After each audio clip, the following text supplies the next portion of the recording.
Okay, I think we're live Coulter, now. good to meet you. Good to meet you too. I just got your interview with Garland Nixon. No, Well, I've been meaning to come to this for a while, but then I saw you on there. Yes, yeah.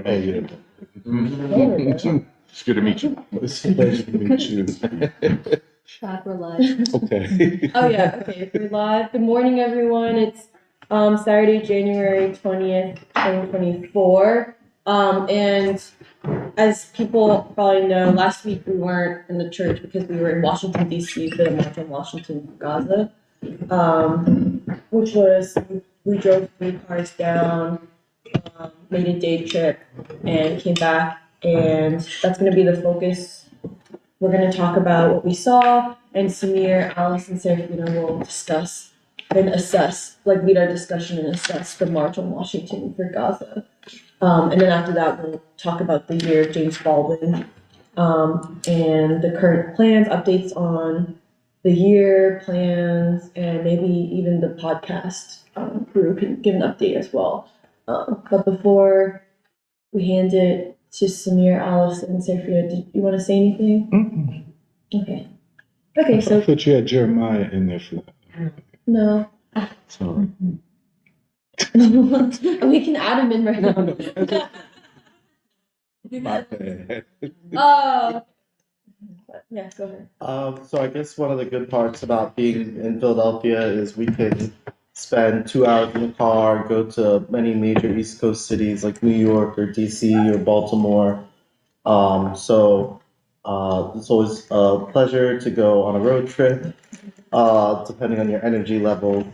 And it's also a pleasure to spend some time with your comrades. And also for me personally, it's a pleasure to go to a protest, a march for progressive values. We're part of at least I, even before the free school, saw myself as part of a tradition in the left that does protest, that does stand up to injustice, that does go to, as some of the speakers would say, the halls of power, and have your ideas expressed. And so it's good to go as a group to DC, and we got to DC and got some food at a bakery, and then we went to Freedom Plaza to the march, which was organized by American Muslims for Palestine and a bunch of other Muslim me groups that I want to give some context to, because in my conversations with people after DC, I don't even recognize all the names, and they also, even though they're just a religious group, like when I was growing up, there was just ISNA, Islamic Society of North America, and then there was a split. I don't know why, but there became ICNA, ICNA, Islamic Circle of North America, and those two groups basically function as Muslim community, Muslim events, and they also are a way for Muslim communities and organizations to organize themselves for religious reasons, like when are we going to begin Ramadan, when are we going to end Ramadan, and all sorts of, I forget the word, judicial Islamic jurisprudence, sorting out that for North American Muslims. So it's not specifically a it's not specifically a Muslim political organization, but just an organization for Muslims to settle that sort of stuff. And then it was also organized by American Muslims for Palestine, which is a DC NGO that advocates to, takes in money and advocates to lawmakers. And I think that's the group that I think is the most progressive on the Palestine issue. But in the past, they haven't had an anti-imperialist line. Sometimes it's very Muslim identity politics or Muslim nationalism, whatever that is. For example, a lot of their members would be anti the Uyghur genocide or anti Bashar al-Assad or anti Gaddafi. And in that way, American Muslims for Palestine could sometimes overlap with the U.S. State Department. But um, for this issue for Palestine, they're really quite clear. And I think we'll talk about that and all the other differences between the groups and where they're clear on, where they're not anti-imperialist on, and but specifically, it was a good, what was happening in Gaza has brought all these different Muslim groups. Like, there was Muslim Ummah of North America, which I don't know what that is, but they had a speaker. There was Muslim Students Association.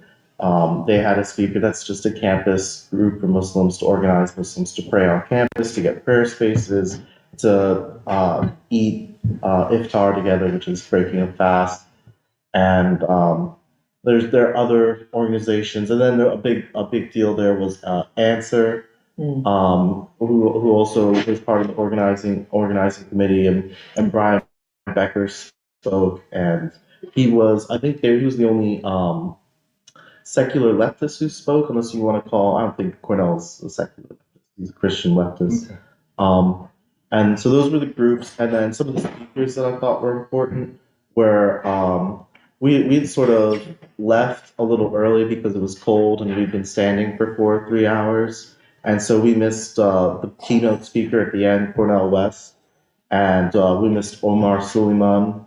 But we heard a lot of those organizations speak. We heard Yasser Qadi speak, who Jahan and I know because he's a very well-educated Islamic theologian in North America. We heard Omar Suleiman speak. He's a very well-known online and progressive or social justice imam from Texas. And then I thought, the most important person to talk about was Cornell West and what he brought to the table.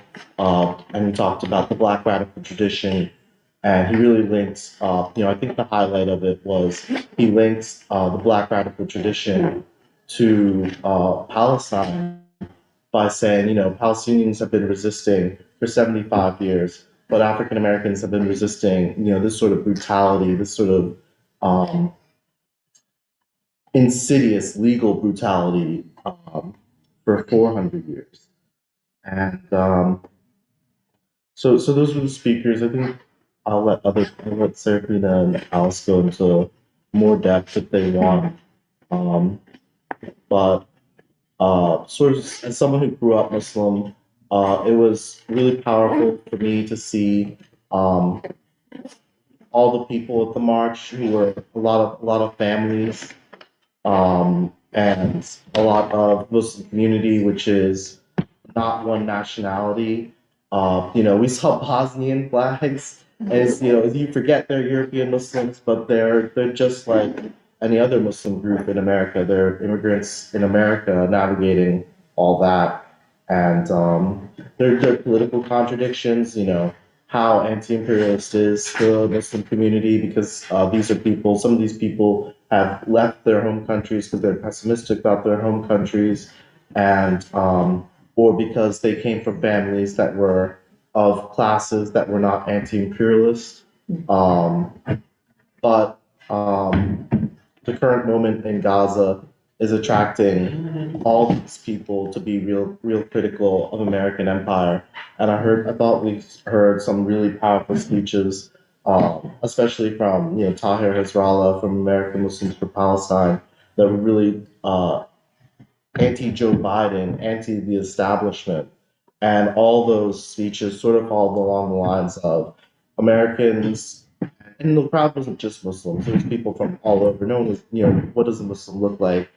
Um, I would say someone asked me like, what was the racial components of the march, and I'd say I don't even know. It's just America. It's just. I would say for a city like DC, you would expect there to be more Black people being, to draw from, and so many African Americans are anti-imperialist and pro-Palestine. Like I find that to be the group to be most consistently pro-Palestine. Whereas like even some Palestinians I've met in the Northeast are like, yeah, I give up on that. There's no point in me spending my time on that. Like we're always going to be fighting. Whereas African Americans are very consistently like, no, what Israel is doing is wrong. No problem speaking out about it. And so there are a lot of people at DC with that, mentality. I jump in back later answer any questions, but it was very cool to see Omar. I'll say lastly, I really like Cornella's speech. I really like seeing and hearing Omar Suleiman and Yasser Qadi because I have conversations with Jahan where we talk about Sunni political quietism and the history and Sunni theology of being politically quiet and not stirring, not taking action. It's not a religion about taking action today because you'll go to the afterlife. It's about not causing what Muslims call a fitna, which is a disturbance, a political, social disturbance. And sometimes Muslims can be afraid to do that. But it was good to hear Omar Suleiman and Yasser probably break that trend.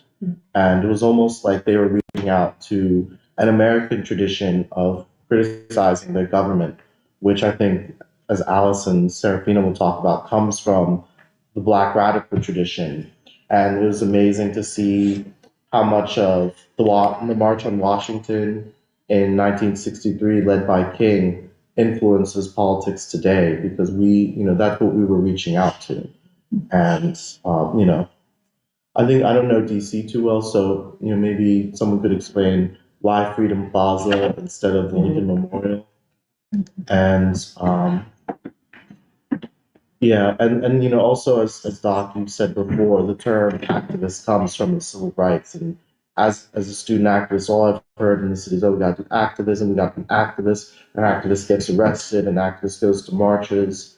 And maybe we need to expand that definition in our conversation. And maybe we need to talk about the activists for 2020 and going on. Alice, Yeah, I mean, I can add to what Samir is saying. As I've been hearing from various people that the number of attendees was around 400,000 attendees. And I think when we were there, it was also clear that there were many people, but given that the free school were always moving in a group, I think we were trying to best observe essentially who the people were, where are they coming from? Like, what are they hoping to, like, what is the purpose of attending this March on Washington?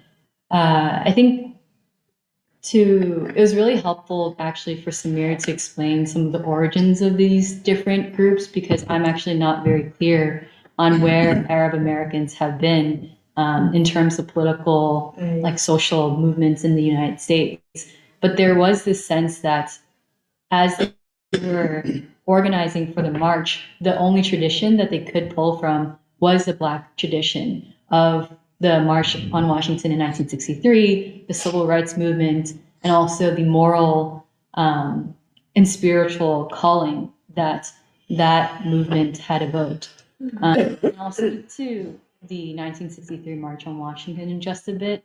But I think but before I go there, I think what was clear, or not, it wasn't clear, but we got a sense of, is that the two main groups that were present were Arab Americans and then also young people.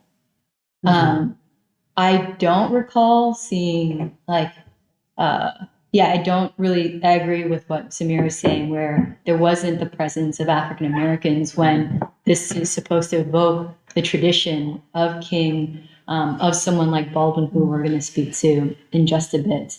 But it made me, on the ride back, I think free school, we were trying to make sense of what we had seen. And actually, Doc had mentioned, how it had also, like, what is the criteria even for understanding this march and where its roots are. And so I did a little bit of research into the 1963 March on Washington, where King was really the moral leader that had emerged from the civil rights movement, not just in 63, but starting in the 50s, 55, with the Montgomery bus boycotts. And I think whereas the issue for the March on Washington for Gaza was, I think many of the banners that we saw, many of the messages that we heard, a lot of it was directed towards ceasefire in Gaza. And specifically also calling to Biden and whether or not both the Muslim American segment and young people would still vote for Biden in 2024. There were signs of Genocide Joe and all like don't vote for Genocide Joe, that sort of thing.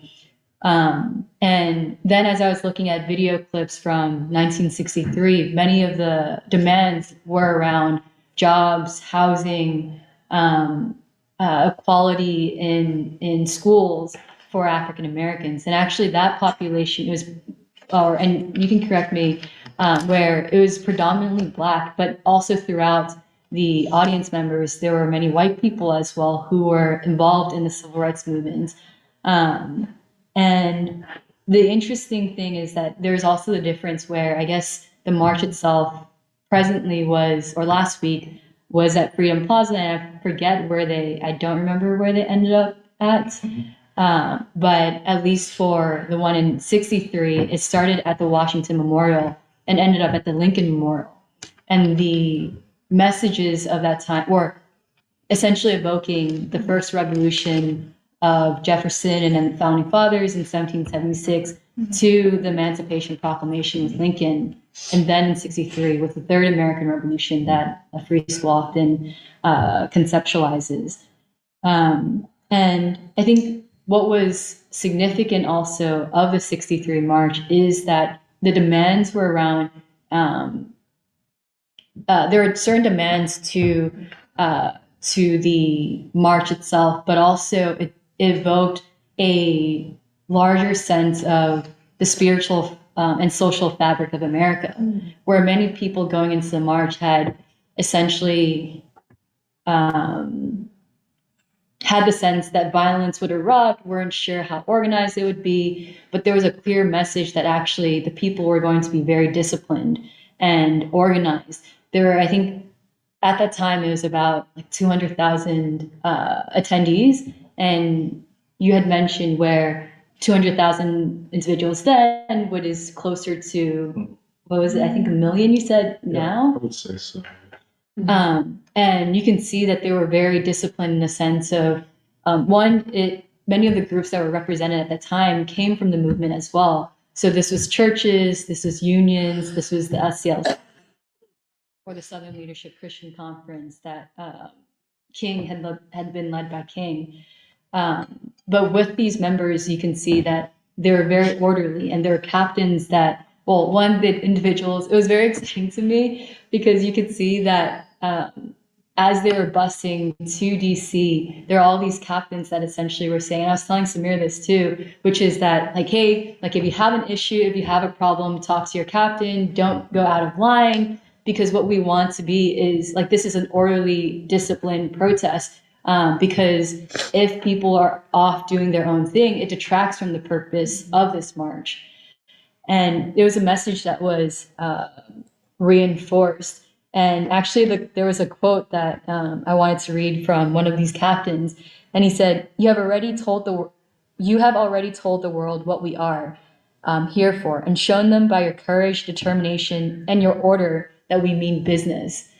As in, there was a program that they wanted to bring, but also to show the kinds of people and individuals, as we always say, the message is the messenger, of actually there's a purpose that they're working for, and it's not just in this single rally or march, but actually of grassroots organizations that are coming together. And I think the reason why I bring this up is because for many of us in the free school, when we were witnessing the march, we were also thinking of like, what would have it been in 1963 to be there? And also like, what is the memory that they're trying to evoke? And are they meeting that as well? Because following the march, I also had a question of where do we go from here? Like what happens afterwards? And, I was trying to understand like, what is the coverage of this march? How are people responding to it? And then also what's happening, continuing to happen with American policy and global reception to, or not reception, but coverage of what's happening in Gaza. But I'll stop there. No, I just was thinking about when we went to the Rage Against the War Machine march in February, and how they picked to start at the Lincoln Memorial and then also move to or walk into, what was it? It wasn't the The Capitol. White House. It was the White House. But then the setup for the march was also either there's just qualitative differences, I think.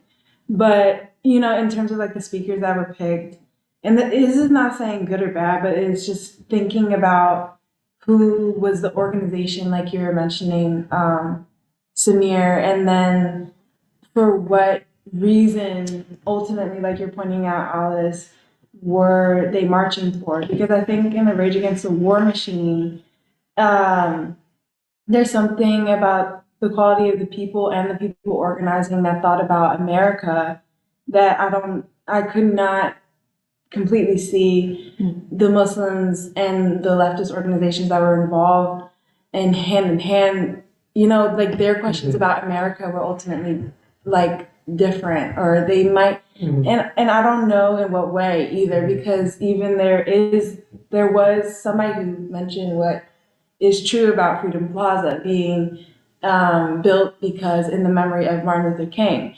But then there's still what comes with political education is the deliberate, like how you situate a program or think about an event, and either discuss it with people who you are organizing whatever event with.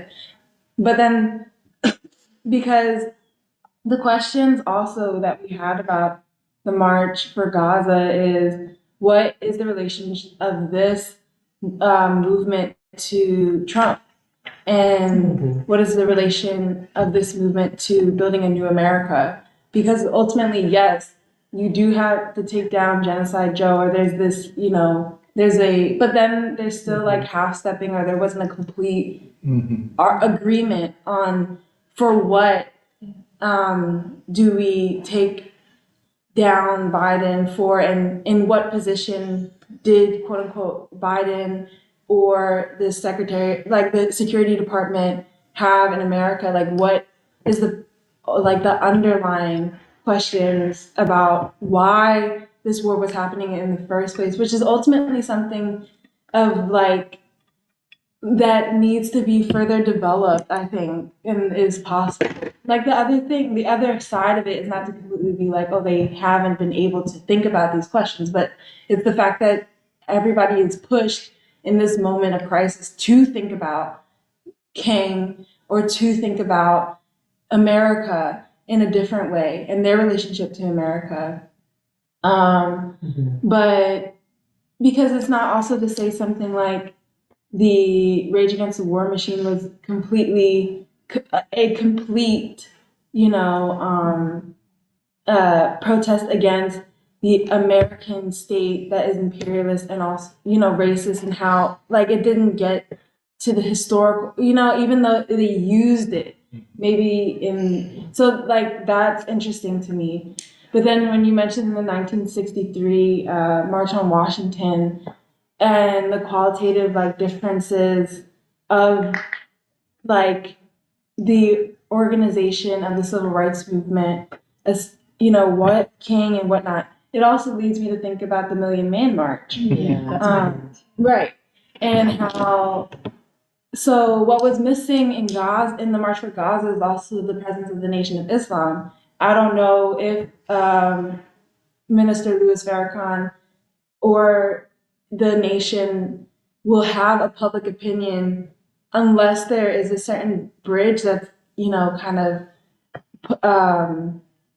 put together a little bit about the Gazan people in America, like the Palestinian or the quote unquote Arabs in America, and how they relate to Black people, like in the sense of like not just because it's so interesting to think about the Arab population or the immigrant population, whether they be in like the universities or in the family system and the family structure, what do they aspire for? Like that's something that's been bringing up or that's been brought to my attention a lot by going to these protests in Philadelphia and in DC, and seeing it on social media. But the other aspect, or what needs to be further developed, is like, and that's part of the thing, there needs to be further development of a general consciousness, which is a possibility but hasn't completely happened yet. But with the Million Man March, that was also a disciplined march. And there's details that I want to bring up, but I hadn't looked into it before talking today, or like to bring it up. I did want to bring it up because that presence is also needed. But I think we were left with a lot of questions from the march itself because it is a problem, or I would say personally that there is this kind of thing that needs to develop where the march for Gaza isn't looked as an issue in of itself, and it's wrapped up with other like kind of leftist organizations that don't have a vision in that sense of, or like outside their own, what, like interest or something like that. And because when we were standing there listening, there were just there were issues about the presentation of the march, and it had to deal with the location and general organization that people had amongst themselves. Because if there were more of a decision about certain things, like if there's already a decision about the location, then the sound system and the way that people are presenting would be clear for the audience regardless of size. But then if like different aspects are moved around a lot, then there is miscommunication and like people will be misled in different ways. And I also know that if there is a certain type of leadership, then they understand the quality of the people that they're leading, which means that the organizations that follow or will come to these kinds of events would not act in a certain type of way, whether they be in like a float or, what I'm saying, playing music, or, like there's a lot of things that are happening, like a guy dressed up as Spider-Man and he climbed. Like it's like things that would generally be kind of prepared for and thought ahead of instead of responding to in the moment. It's almost as if like they hadn't thought of these aspects of having an event. But then it was a matter of the speakers being able to articulate to the people standing and then having the people stand for so long, which Michelle's friend, I forgot what his name was, had mentioned that a lot of these kinds of events organized by these people, that's what happens. So then it's come to mind for me as to why. And, so things definitely need to be worked on, in my opinion. And it's not that simple as to say, like, there is Muslims wanting to organize for Gaza, because I think it is true that if for Gaza people want to organize for like to stop war, then there would be more consideration about the question that they want to address and how people relate to that question. But Yeah, I mean, to your latter point about, and also to Alice's point about discipline and organization of the crowd, I talked to people who went to the JVP march that was previously in Washington. I think it was at the end of last year. I don't remember, but it was 300,000 people, and those people also said that organization was difficult. It was difficult to hear speakers. And for example, at this march, and kids kept on getting lost at our march.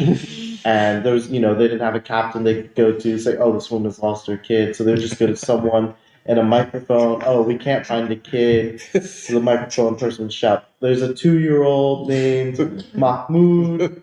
And how's a 2-year-old supposed to know his This was name? happening for at least 45 minutes. Yeah. right. Concurrently with the speakers. And I just cannot imagine being a mom, not knowing where your 2-year-old is, and um, it's just a lot to deal with 400,000 people. But also, as Alice said, like it is possible to show up and have the people be that discipline. Like we can't underestimate the people and say that people can't be disciplined or people can't be exposed to understand these ideas. Um, uh, I forgot what I was saying. Yeah, Alice is comparing the 63 march to this march, and I think it's an apt comparison, because I agree that the template is the Black Freedom Movement and the March on Washington. And, the 63 march established that the Black question was a political question. Yeah. And this established that the question of Palestinians is a political question in the United States. And just like Alice was pointing out, the March in 63 was for jobs and freedom. This was for peace and justice. It is a great peace, and it was a great peace movement, peace rally, a great outpouring. And it's like people came to Washington from various cities and various movements and various protests. And it was a youth march, and there was many, many students, and I'm certain from these universities where rich Zionists are trying to create administrations which shut the young people down, and they won't be shut down. And I was on YouTube, and there was a march on Monday after the one we went to in New York, and it was bitterly cold, and they marched, and they were, I don't know how many thousands, and this goes on all over the country all the time. And so it is something new. I just wanted to say that we owe a deep debt of gratitude to the Palestinian people. The world does, not least of all the American people.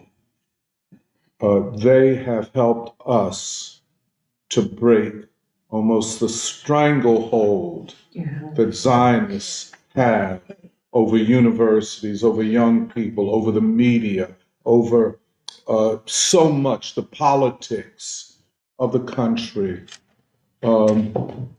And we have two wars going on, Ukraine and Gaza. And, but it was Hamas on October 7th that triggered a fundamental, well, let me not say fundamental, a profound shift in world global politics. It really did. And I don't know how to repay the debt we owe to them. You don't have these huge marches. You don't have these relatively conservative Muslim, mainly immigrant Muslim organizations diving into mass protest. And, on the heels of that, you have the Iowa primaries. Yeah. Nothing is disconnected. And of course, it was a complete wipeout of the opposition to Trump. Now, I want to make this clear because people get it all confused. I'm going to talk about Brian Becker, how confused he gets. But see, you're not supposed to mention the name Trump, Right. and I don't know why. Right. It's the most important political figure in the country. probably in the entire Western world. But he is not dictating the course of events. Events are dictating to him. The people are making history. Because what happened in Iowa with, snow and sub-freezing temperatures is that people said, we will stay the course. And what is that course? Now, it's not all clear, and it's not going to be all clear, yet. We're in the start of something. Well, maybe not quite the start, but it is the beginning of vast changes. One thing was clear. Iowa represented a defeat for and a rejection of the ruling elite and their program. As you know, if Iowa's election had occurred, let us say 6 months ago, it would have been a different turnout, different result. Okay. Trump was not where he is today 6, 8, 9 months ago. He wasn't. It was the attacks upon him that galvanized the support of the people on his behalf. It is ordinary people that saved his ass. And he cannot overlook that. I don't think he does, The more they attacked, the more the ruling elite attacked him, the more the people supported him. The more the ruling elite attacked him, the lower Biden's polling numbers have gone. I think these correlations, you know what I'm saying? We're not trying to draw final conclusions, but you cannot overlook these types of correlations where he's attacked, his polling numbers go up. He's attacked, Nikki Haley, DeSantis, and those are weaker politically. The more they attack him, and then, of course, Biden goes down. But I would say, and this is where what is going on in Gaza and the Palestinian people and their resistance, I don't know how to, you just don't have words for it. To suffer what they have suffered, which is a genocide. And Jerry going to bring up some other things that are very, very important on the international scale. Biden and the name Genocide Joe and Butcher Blinken, these labels, which are political labels, political identities given to them by the people, they will never escape. This is what they will be known for. In the same way that when you say Lyndon B. Johnson, you think war in Vietnam. So I would say yes, all. And so just like with the March on Washington, the aggrieved party were Black people. So naturally, Black people should be the major part of it. Here, the aggrieved party are Arabs and Palestinians. And they shouldered what is their special responsibility, to stand up and give leadership, and they have. And not alone, of course. I'm, just as I always say, Jewish Voices for Peace, enough cannot be said about them. The Hasidim and other ultra-Orthodox anti-Zionist Jews who are standing up. And these coalitions, these associations. Now, of course, and this is generally, the weakness is that Black people have not yet thrown themselves into this, and there are reasons for it. Because we have to navigate, well, just part of it is, just to let you know, we are compelled to navigate political obstacles that most people don't. For instance, the whole Black leadership is a misleadership class. There is no two ways about it. No two ways about it. Sherelle Parker, who I have a certain feeling for, I want her to do good. I know she's not going to do much, Why did you let Joe Biden come here to desecrate King's name? And you standing beside that bum, Why did you do that? I'm not even going to talk about uh, the Martin Luther King thing I was on. They pulled the plug on it. I didn't think I was saying anything. They washed it from the YouTube and everything. I called them, man, why you take it down? Well, we hit the University of Pennsylvania, but we're faced with a kind of a terror and a structural and institutional control by Zionists that no other group is.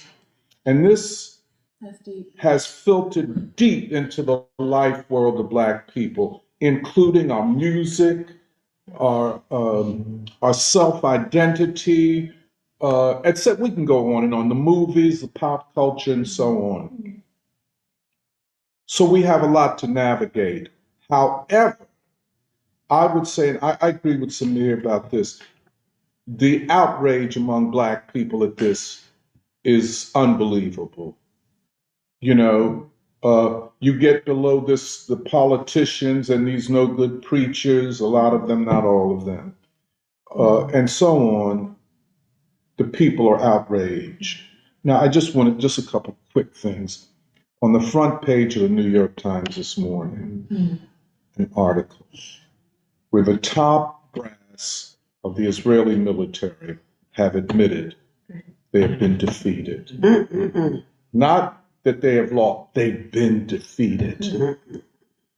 In every one of their strategic, I would even say tactical objectives. They say that Hamas has not been defeated, where they thought they had wiped them out in the north of Gaza.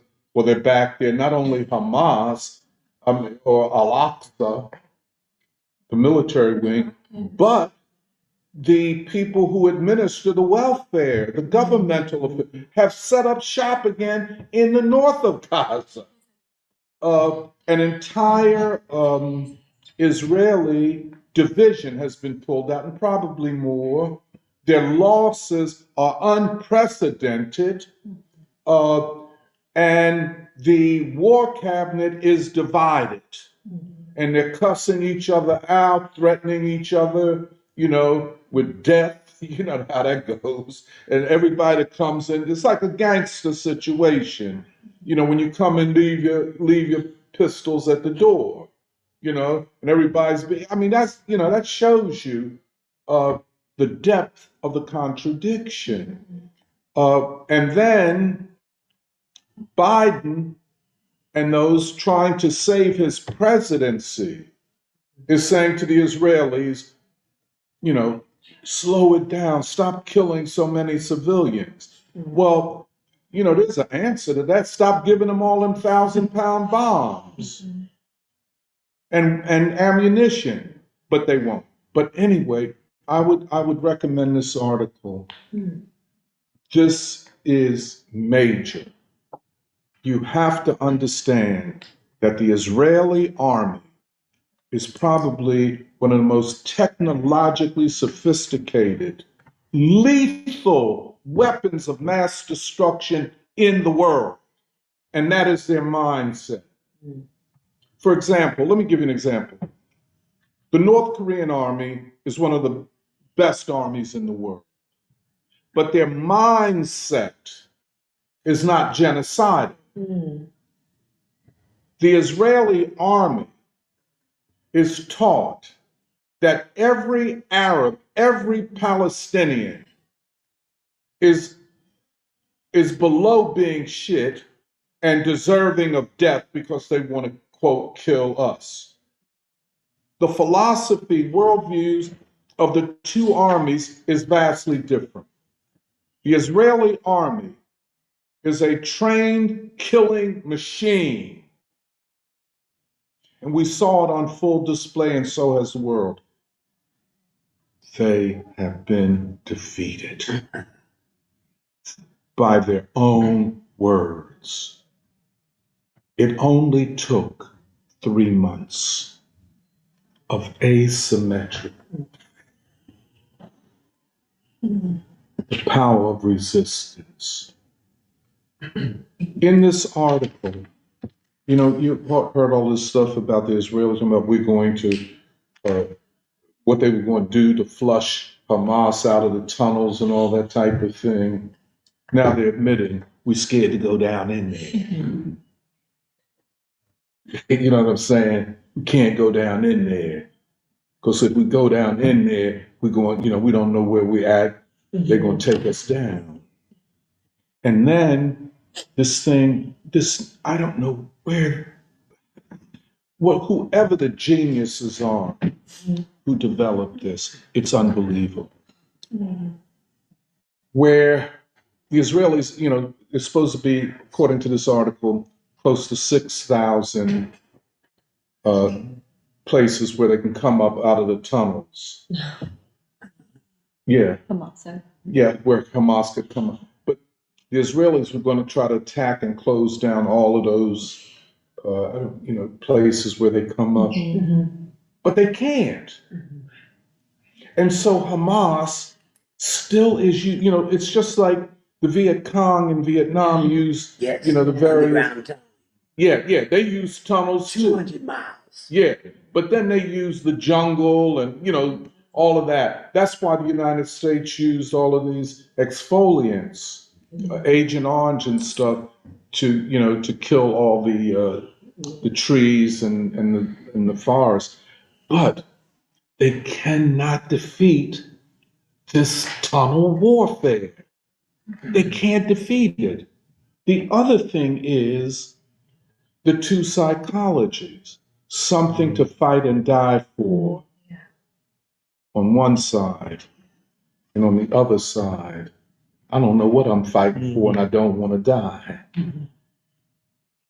You see what I'm saying? Of Israeli society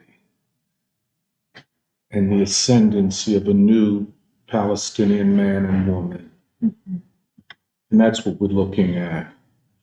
And of course, the Houthis, Ansar Allah. This is not to be taken lightly. And frankly, they have a justifiable international legal basis for what they're doing, based upon the UN Conventions Against Genocide. They are not operating rogue. They're operating within international law and the responsibility of states and non-state actors to do whatever is possible to prevent a genocide or to undermine a genocide. And they have been effective. It's unbelievable. And like Hamas, they're dug in too. So you're going over there bombing. Who you bombing? Oh, we bombed so-and-so. And Cat said, we weren't even there. I don't know what y'all talking about. And we will continue to attack ships that are totally or partially owned by Israelis or are taking ammunition and other supplies to Israel. This is a form of sanctions against a rogue regime. Sanctions, United States of America. Oh, y'all the king of sanctions. Let's keep it real. Y'all done sanctioned everybody and their mother. If you could, you know what I'm saying? They said that. Oh, we're going to sanction individuals. Oh, we don't like you, you sanction. Right. You know? So now, when the Houthis applies sanctions against the Israelis who are carrying out genocide, suddenly the US and Britain and Micronesia and some other very small countries that don't have a pot to pee in or we can throw it out of, we in a coalition of the willing. But you can't win. Then you up there, I'm talking a little bit street. You up there messing with Hezbollah, which means the party of God, if you didn't know. Now, there's something about this thing of God. When you got God on your side, and other people don't have nobody. But anyway, leave them alone. You can't win.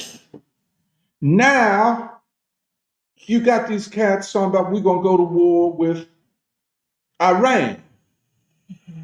Really? I mean, it's just, like we said, the Greeks used to say, who the gods will destroy, they first make mad. These people are going crazy. Now,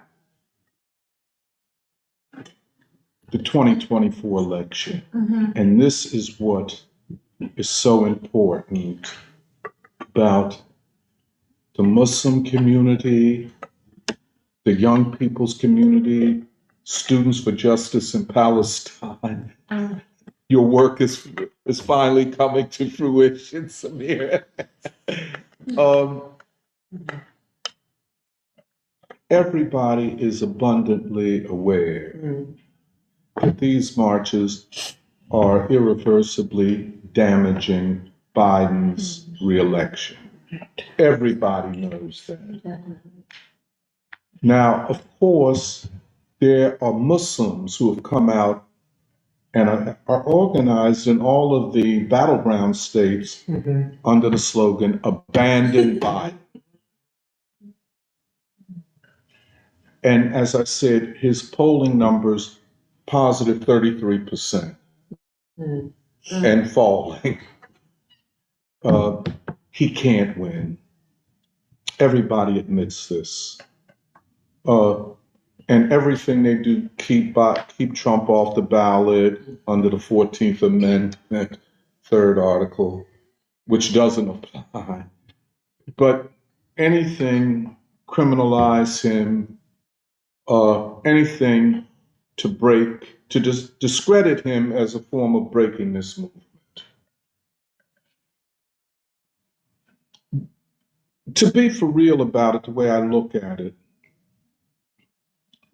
this is the closest that I know of a real class division in politics. The vast bulk of the working class is in the Trump movement. And now with Black folk, and it's difficult for Black, because Trump carries a lot of baggage, and he played politics in a way that doesn't appeal to Black people. You playing too much white. Back away from that if you want us. You dig it? I don't know whether I'm making myself clear. He trying to build, a electoral alliance based upon the discontented white people. He never thought he would get Black people. So he didn't, but now, see, Black people decided on their own. And the decision is deep because it's rooted in a profound discontent with the Black misleadership class, including the Obamas. That is where the deepest disappointment began. And Obama insulted us in ways that if you're not Black, you won't even know. The way he spoke to Black people, the way he tried to pander. Okay, you bring Stevie Wonder to the White House, so what? You know what I'm saying? Like, oh, you down with Black people now because you got, Aretha Franklin in the White House. You know what I'm saying? Then told Black people in the 2012 election, take off your bedroom shoes and your bathrobe and get busy.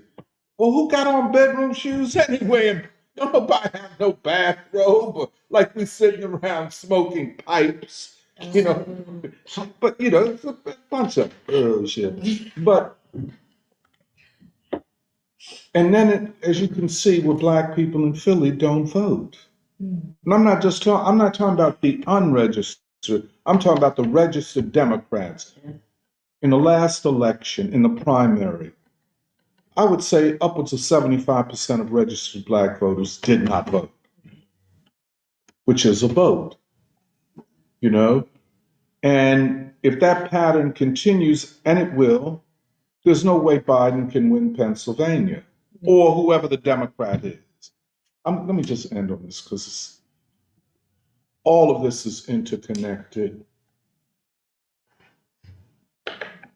Even, I would say, at the height of the anti-Vietnam War protests, here I'm talking about the 1968 election, you know, and that is an election that you have to study because it does show something about this one.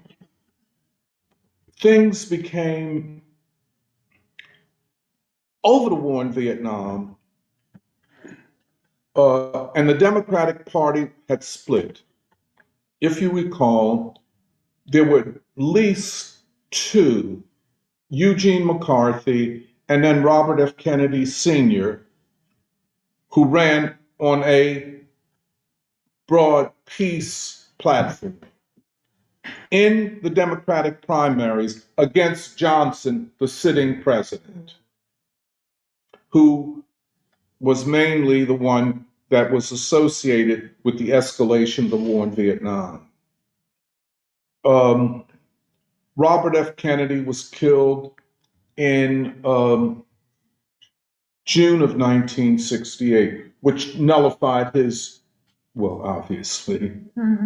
And Eugene McCarthy was not strong enough. However, the Democratic Party convention that year was held in Chicago, where young people descended upon Chicago protesting the Democratic Party and and whoever their nominee would be. By this time, by the time of the convention, Johnson had announced that he would not run. A sitting president who won in 1964 with a majority the likes of which no one had ever seen. He drops out. Well, and he wasn't disabled like Biden is. You know, I mean, well, I won't go into that. But so here we have a similar, even a more difficult situation for the Democrats. Everyone is now saying with these numbers, Biden has to drop out. He can't run, cannot run. He will, if he stays in this, looking forward, this will be the end of the Democratic Party as a national party. And this will be huge. But they're going to force him out. You know what I'm saying? They blackmail him. Look, we got this on you. Your son is, we got all the pictures of him, smoking on the crack pipe in the bathtub naked and all that.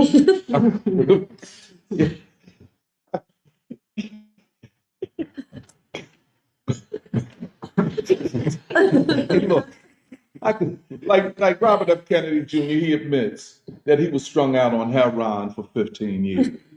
Straight up. And you listen to us, but see, this is the other thing. When you listen, why you so much with the Israelis in this genocide? I know. Yeah. When you came out the box saying you're gonna run, basing yourself on your uncle's 1963 peace speech. Yeah. And now you with this. So the only thing I can conclude, and he was down with Epstein. Yep. See, that's one, so that tells you something right there. But the other thing is they got something on it. he shot Heron for 15 years. Yeah. You know, now I know he done, he's a muscle man now. He's on Botox and all that. You know, I don't know what all that's supposed to mean, but he did do. Well, anyway, I ain't gonna say it. He shot Heron, and I'm not against people who shoot Heron, but he there's so much in his life that he's easily blackmailed. Yeah. And, Mossad and them, they got all the goods on him. That's what they do. That's what they do. That's what they do. And but even there, he's polling very well. Now, Cornell, who I thought gave a good speech, but not the speech that he should give. He's not there yet. See, the standard is Martin Luther King, why oppose the war in Vietnam? All you got to do, listen to that speech, change Palestine, and just, it's easy. But you're going to try to get new, you're going to be you, and you're going to, don't reinvent the wheel. Right. But, and I think we're in the throes of a great and evolving movement. Yeah. Politics of the country are changing. We are in probably the greatest realignment since the Great Depression, Franklin Roosevelt. Maybe greater than that. Right. Because the two parties remained after, the realignment. It is possible that at least, both of the parties as we know them will not exist. And the playbook for the radical transformation of the Democratic Party, for those for whom that is their mission, is the Trump movement. He's shown you how to do it. Now the problem with the Democrats, they've lost the working class and are losing and have lost the Mexican Americans in the Southwest. They dumped Biden with the quickness. Then they're losing black people. And you lose black people, it's over.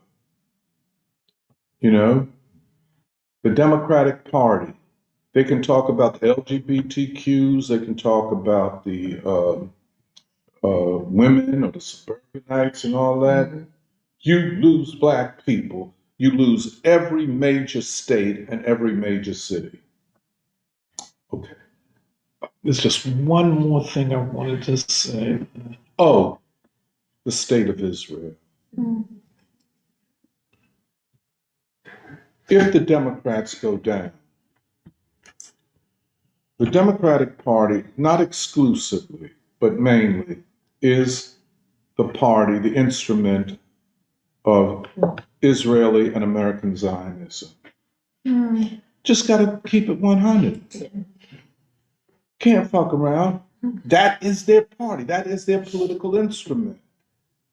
Now you got some in the Republican Party, then you got non-Jewish Zionists, such as a Lindsey Graham and the rest, but they're a bunch of, Trump has already tamed them. The Trump movement really has tamed them. And he will have to decide. He will have to decide. And he can't play around with this, I have Jewish friends or my son-in-law is Jewish. That ain't gonna get it. But the state of Israel, I think, is in its last days. The population is divided, could easily go into civil war. And, like I always say, 16.5 million people in a population of 8 billion cannot stand alone. It's part of the hubris of Zionism to think that you will forever be protected by U.S. imperialism, that you could kill and oppress and beat and humiliate people. People are not going to forget. People are not going to forget those children with their limbs cut off. These stories are not going to go away. And that's why I say that the Israeli regime has become a Nazi regime. I mean, if we called Pinochet, as we did in Chile, a fascist, I mean, what are these guys? What are these people? So it has to be denazified. Israeli society has to be denazified. Because when you get a whole population saying we support this, you know what I'm saying? They have to be re-educated. But they can, now Biden, oh, we want a two-state solution. We want a two-state. Well, goddamn, what the fuck y'all been doing for the last 60 years? But obstructing a two-state solution. But they want to talk about a two-state solution for the next 50 years to give Israel time to regroup. You know, but the international conditions for the two-state solution is that the Israelis move back to the pre-1967 war boundaries. The other thing, all of these neo-Nazis who have taken over Palestinian land in the West Bank. And these people are armed and cruel and they're Nazis. Let's be real. So what you going to do with them? You know what I'm saying? Well, it's obvious what you can do with them. But then if Netanyahu goes, who replaces him? Does that resolve the political question of Israel? No, because there is no resolution within the current framework of Israeli politics. I think that maybe the possibility of a two-state solution cannot exist any longer. Because a two-state solution only makes sense if you demilitarize Israel. You can't have a Palestinian state with no arms and the Israelis armed to the teeth. You know? And so on and so forth. So, you know, the Russian special military operation in Ukraine, as justified as it is, and they are winning, did not alter world politics the way Hamas did and the way the Palestinian people's resistance has. It is extraordinary, and the world has a tremendous debt to pay to them and their suffering. And you know, they'll have, you know, it'll take some time. I mean, I don't know how they fully heal from this. Mothers seeing their sons and daughters and their babies killed, and cats riding around in F-16 fighter jets dropping them bombs laughing. You think it's a joke, you know, but sometimes the chickens come home to roost. And we'll see how that is. But that's all I'm saying. Can I make a comment? I saw Netanyahu actually had a speech the other day. It wasn't very widely aired, but he declared publicly that the only solution for Israel is Israeli control from the river to the sea. Oh, yeah. So he just said it, like there is no two-state solution. And as long as him and the Likudniks are in power, he's going to take it all the way. Yeah. Yeah, and then Biden called Netanyahu after that, and then Biden was like, "I still think we can push Netanyahu to a two-state solution, but there's different kinds of two-state solutions according to Biden. One of which is basically he's like, oh, like there are many UN member states that don't have standing armies. So he's basically saying Israel would be a state, and then the Palestinians would be a quote-unquote state without an army. So like, what is the point of a state to begin with? But yeah, I can I also well yeah, I'm really glad that we're talking about this. I was just taking notes throughout because I feel like yeah, there's a lot to talk about, like especially with the March on Washington that we attended. Part of which is like I wanted to say something yeah, about yeah. Becker, Yeah. but after you Oh, finish. no.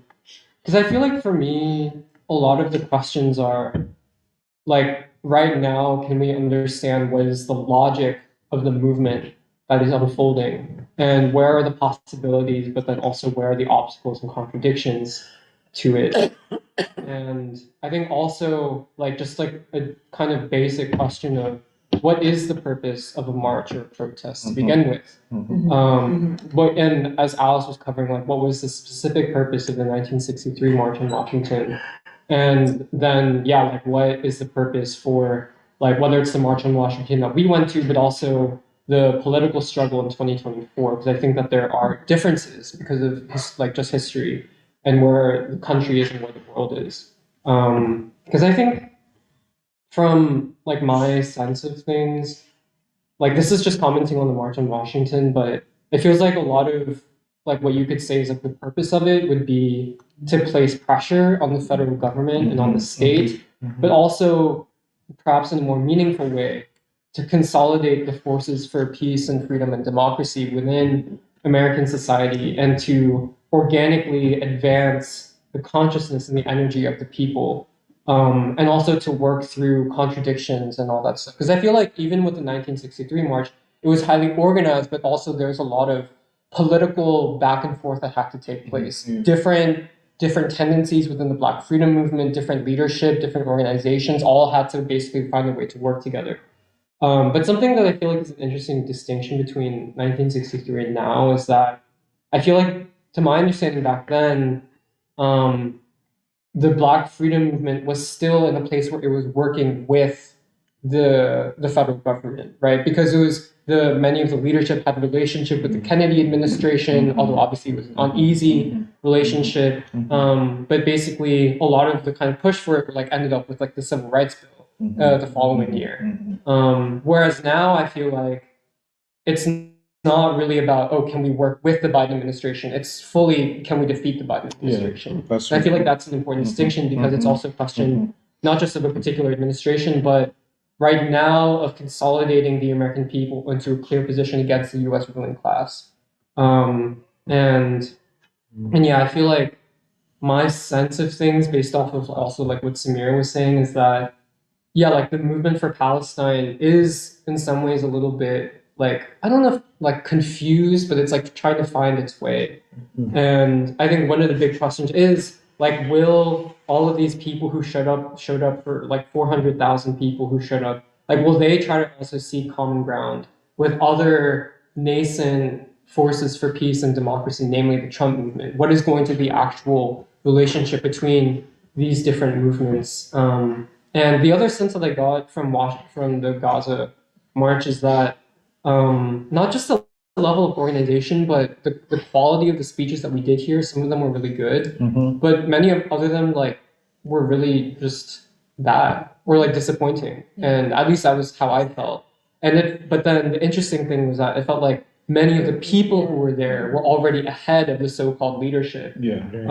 Especially, I don't know, like, I didn't know all the names of the organizations like Samir does, but while there were a lot of speeches that like I liked and other people it was also really clear that like I don't know, like it wasn't just the sense of like this event is dragging on for a long time, but also a sense of like oh, like we don't need to hear the same thing over and over. Like let's just get on with it.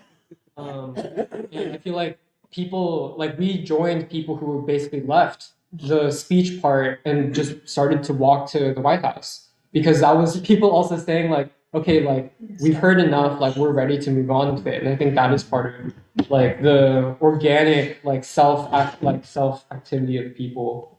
And I think that also it's a similar like I don't know, I really like this framing of like October 7th changing the global kind of landscape of politics, but also how it has impacted domestic political struggles, not just in the United States, but also in other countries, which I think Doc has talked about. Because I feel like the Trump movement too is also going through a kind of crisis with the Gaza thing, where you see it. It's not formulated in the most clear way, but you see it with like the opposition that forms between people like Ben Shapiro and Tucker Carlson, where Tucker, like on a basic level, is like, why should we be so concerned with basically viewing Israel as if it's America?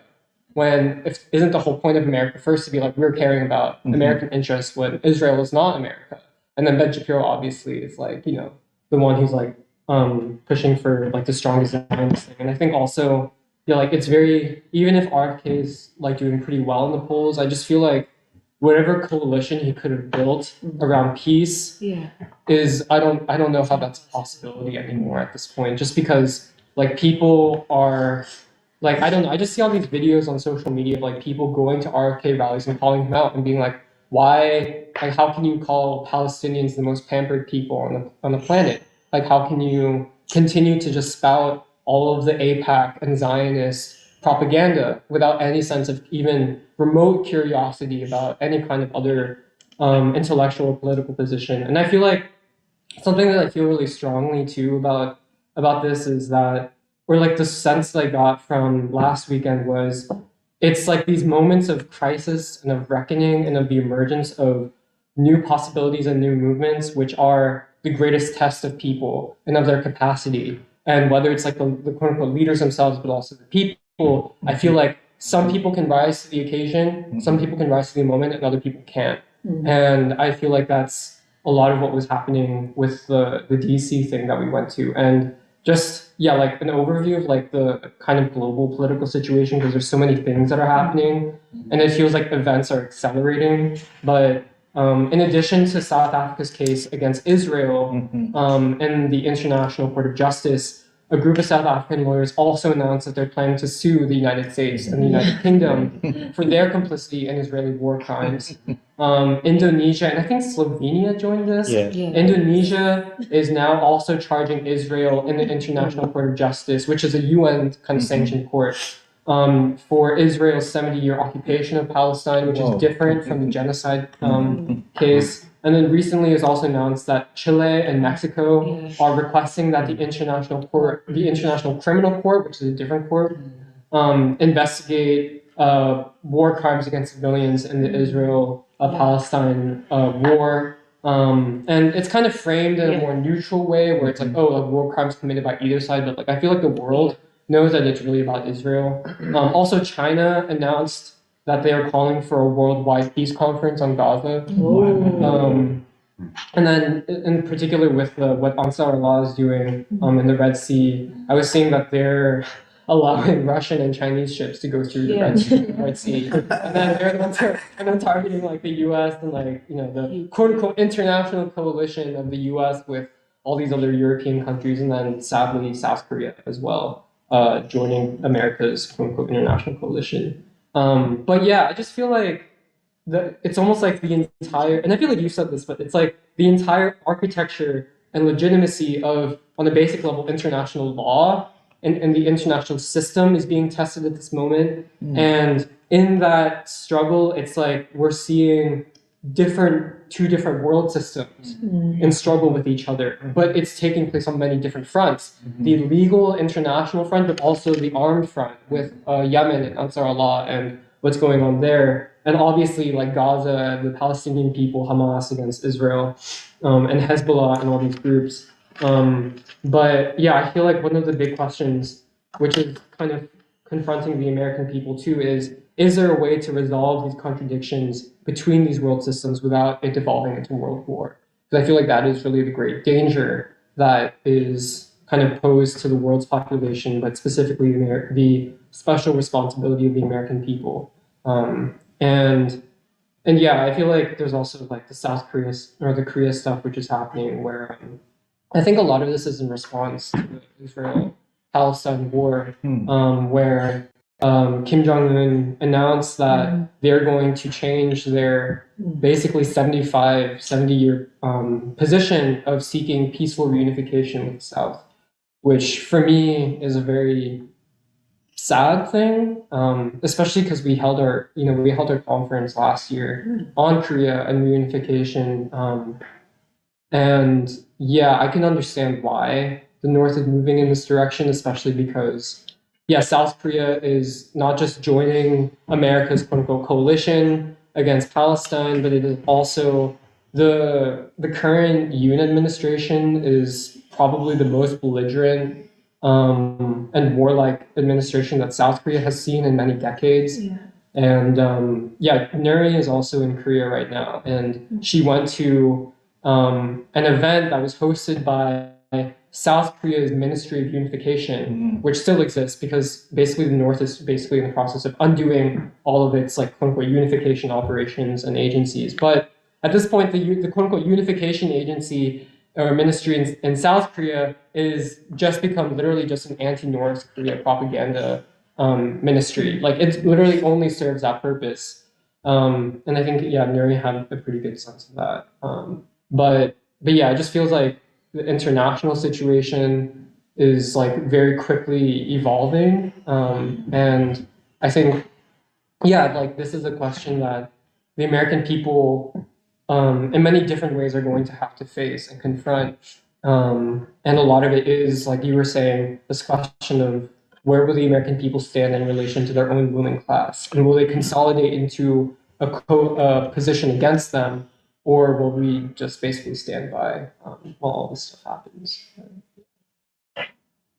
Can I just say one other thing? I just wanted to comment quickly upon Brian Becker. Yeah. Because they played a prominent role in the march, and in many of the marches, at least they have a lot of signs. But you know, he at his speech at the march, he chided literally those Arab organizations which were calling for abandoning Biden. And he was saying, well, the two are the same. You know, yeah, Trump and Biden are the same. And the Arabs, so I took his speech to be reflective of, debate within the organizing coalition, where they're going one way, the so-called left, and the Arabs, the Arab organizations are going in another way. The other thing is that he, I think on the YouTube, I forget what is it? Breakthrough. Where he was saying, and I think this is what I want to get clear. He was saying that Trump and Biden are the same on foreign policy. But Trump literally is a Nazi, a fascist, and the greatest threat to, as he called it, bourgeois democracy. I don't know whether you saw that. I'm not going to say, you don't even have to say it, just whatever you heard on CNN and MSNBC about January 6th, that's what he was saying. No nuance, no nothing. The whole thing, he presented that and then made the claim that Trump is the greatest threat to bourgeois democracy. And he called upon people to vote either for his party or for one of the other minor parties. I just want to say this. There's such a thing as a tactical victory, and there's such a thing as a strategic victory.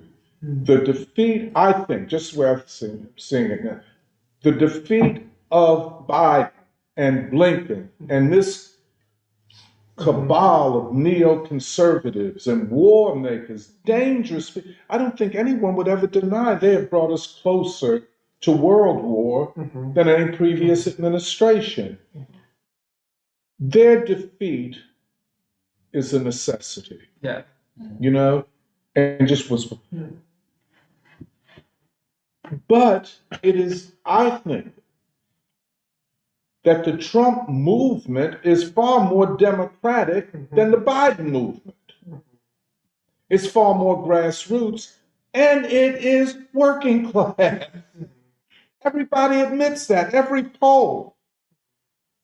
the the people without college degrees. That's the way. That's a marker for working class versus middle class, upper middle class, and bourgeoisie.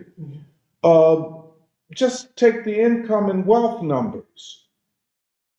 The poor and the working class are in the Trump movement. So and the Teamsters nor the United Automobile Workers have yet to endorse Biden. Trump met with. That's what I'm saying.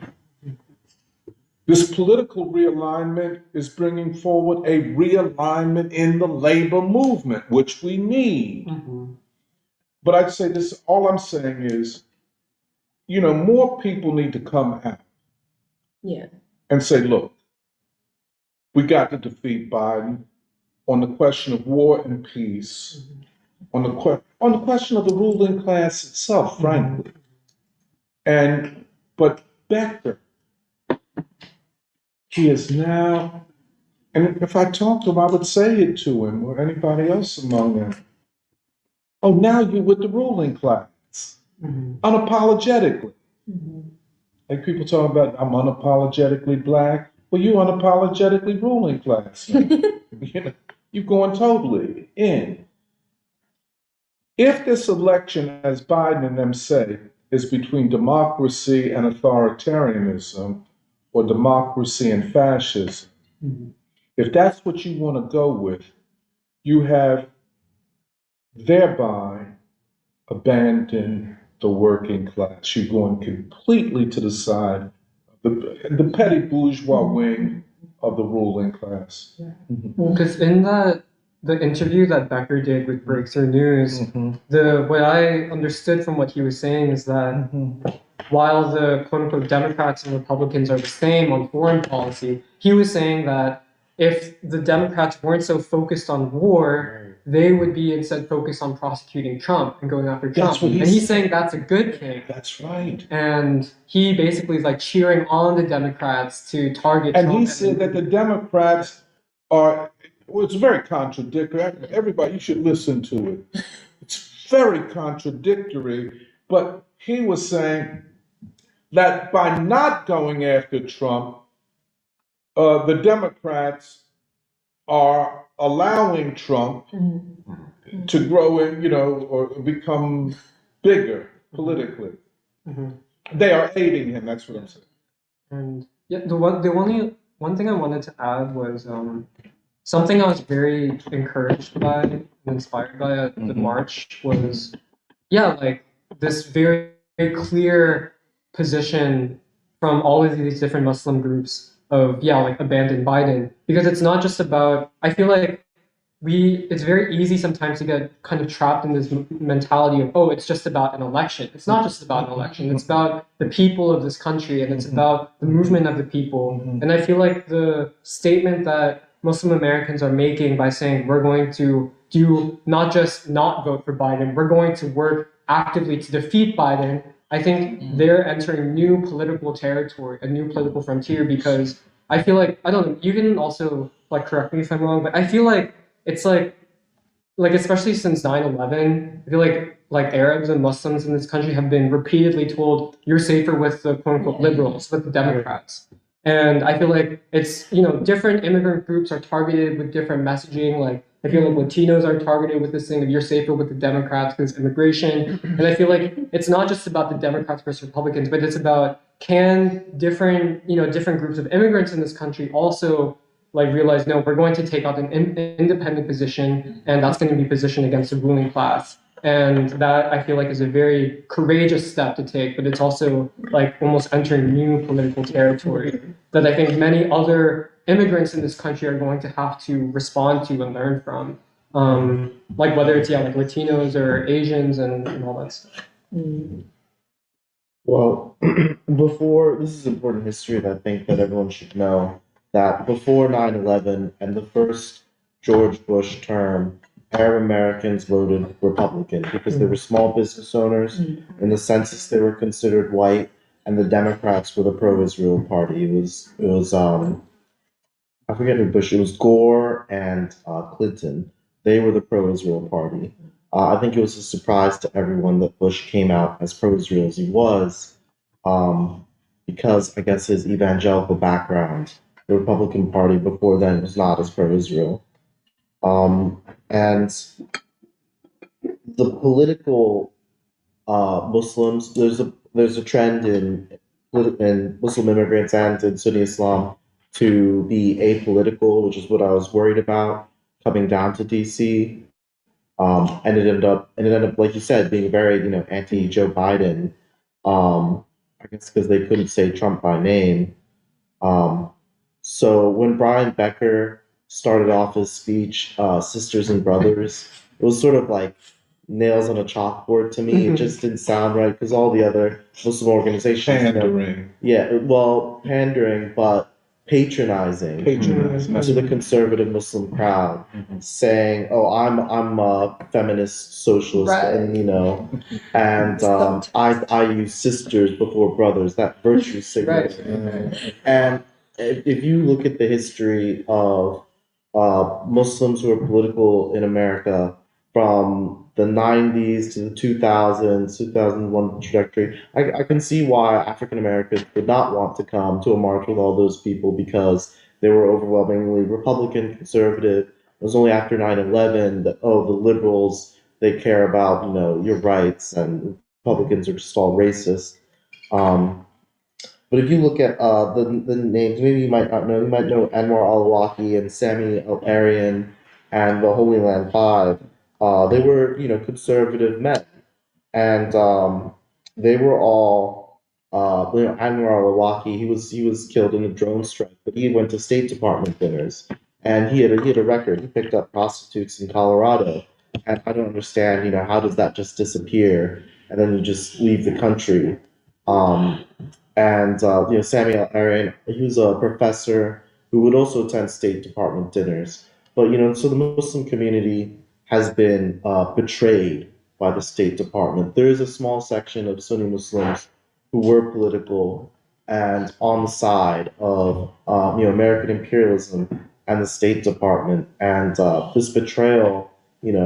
I'm old enough to know about this, so you don't need to be some of those uncles who spoke at the march. They're much older than me, more politically savvy than me, and they may have had accents, but they had inflamed speeches because they were aware of the betrayal of the establishment.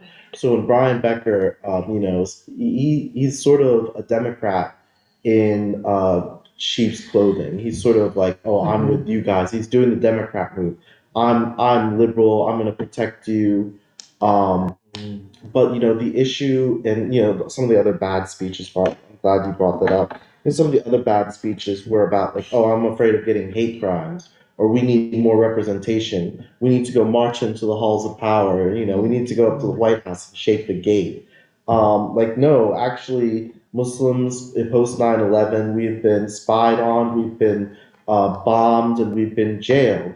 And it's not about hate crimes.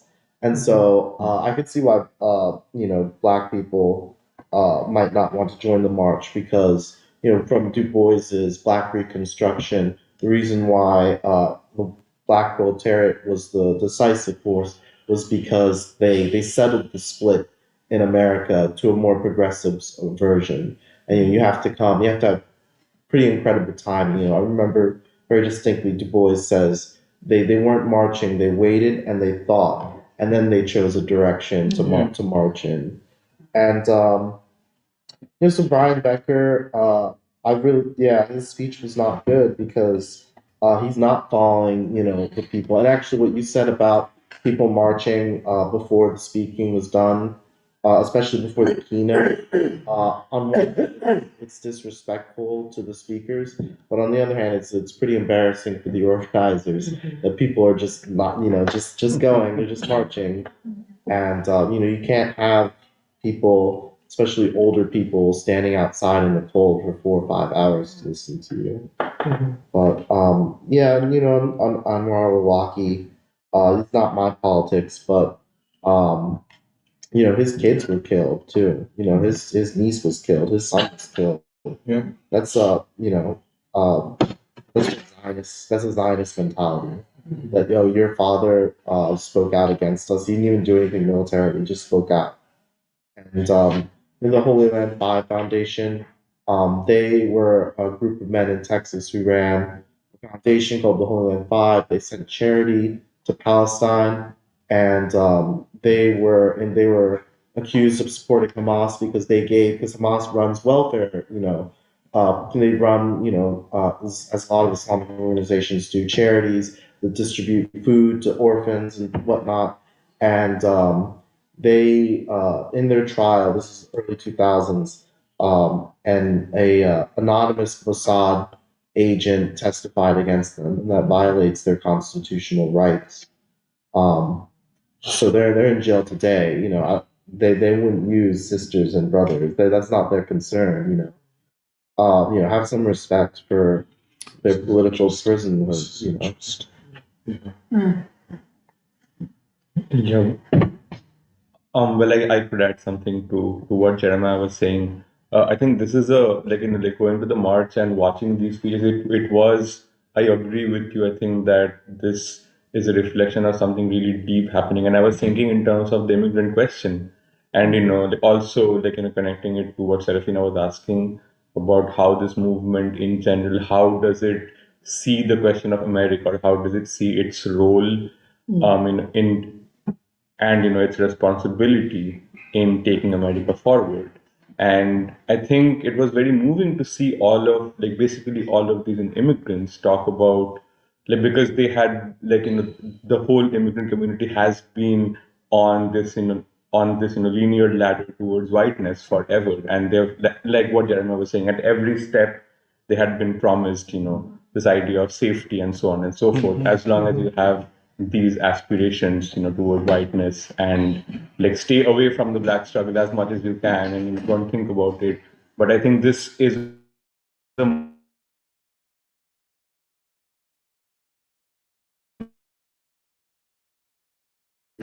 sustained anymore.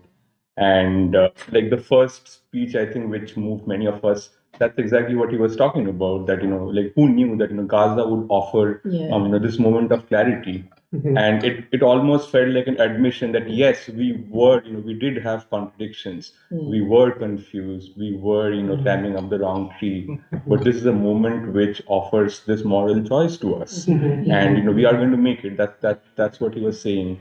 And yeah, it was very moving to see, because that's the thing, the organization of the march, and many of the organizers and so on. And it was very clear that people were not responding to everything that was being put up by the organizer. People knew what to respond to. And yeah, it really wasn't every speech that evoked the same thing in everybody around us when we were there. And yeah, I thought that was really moving. The other thing I wanted to say to what you were saying before about the question of Israel, and in terms of the psychology, um, and I think this is also part of what I was trying to say about the immigrant question in its aspiration to safety, because I think it's very clear from every statement that comes out of the Israeli government, and even all of these soldiers with their with their videos and so on and so forth. It's the attitude, it seems to be, is a constant it's this aspect, it's the desire for safety at whatever cost. That is the message that they have been they have been bred on probably all their lives, that this is a threat to us, and this is how we are going to respond no matter what. And this reminds me of Baldwin so much, because this is exactly what he says, that this this aspiration towards safety, it does something sinister to the human personality. And it looks like from what's going on now, it looks like genocide is the extreme form of that. It's the form of what happens when safety is your primary concern. And what happens to a people who have been who have been forced to consume this message from the Zionist regime. And I think this is a moment of clarity, because this is becoming clear to the world, that it's clear that like the whole idea of how people used to talk about the question of terrorism and so on, it's becoming very clear that who the terrorists are. And the fact that like the international community, so to speak, is coming to this moment of clarity. I think this is a moment of hope. Yeah. Yeah, it was kind of funny because there was this man in Yemen who was interviewed, and the interviewer was like, "How do you feel that your Yemen, like the Houthis and Yemeni people, are now being called terrorists?" And he was like, "It is a badge of honor to be called a terrorist." He was like, "If you look at who else in the world is called terrorists, the Palestinians, the Gazans, the people who are standing up to the oppressor, the United States, like." You will realize that it is a badge to be called a terrorist. And it was so funny because that guy was just like, and then I think, I forget who they interviewed, but in Yemen, they asked this guy, like, oh no, it was a speech by one of the leaders of like the Yemeni resistance fighters who said, who was basically like, the more they attack, the more the US and the UK attacks us, the stronger we get. And because people are basically like, because basically what the world wants, what the West wants is for, like, it's the same thing with the Gazan, that the more you're attacked, the more the hope is that you will feel helpless, you will feel weakened, you will feel affected.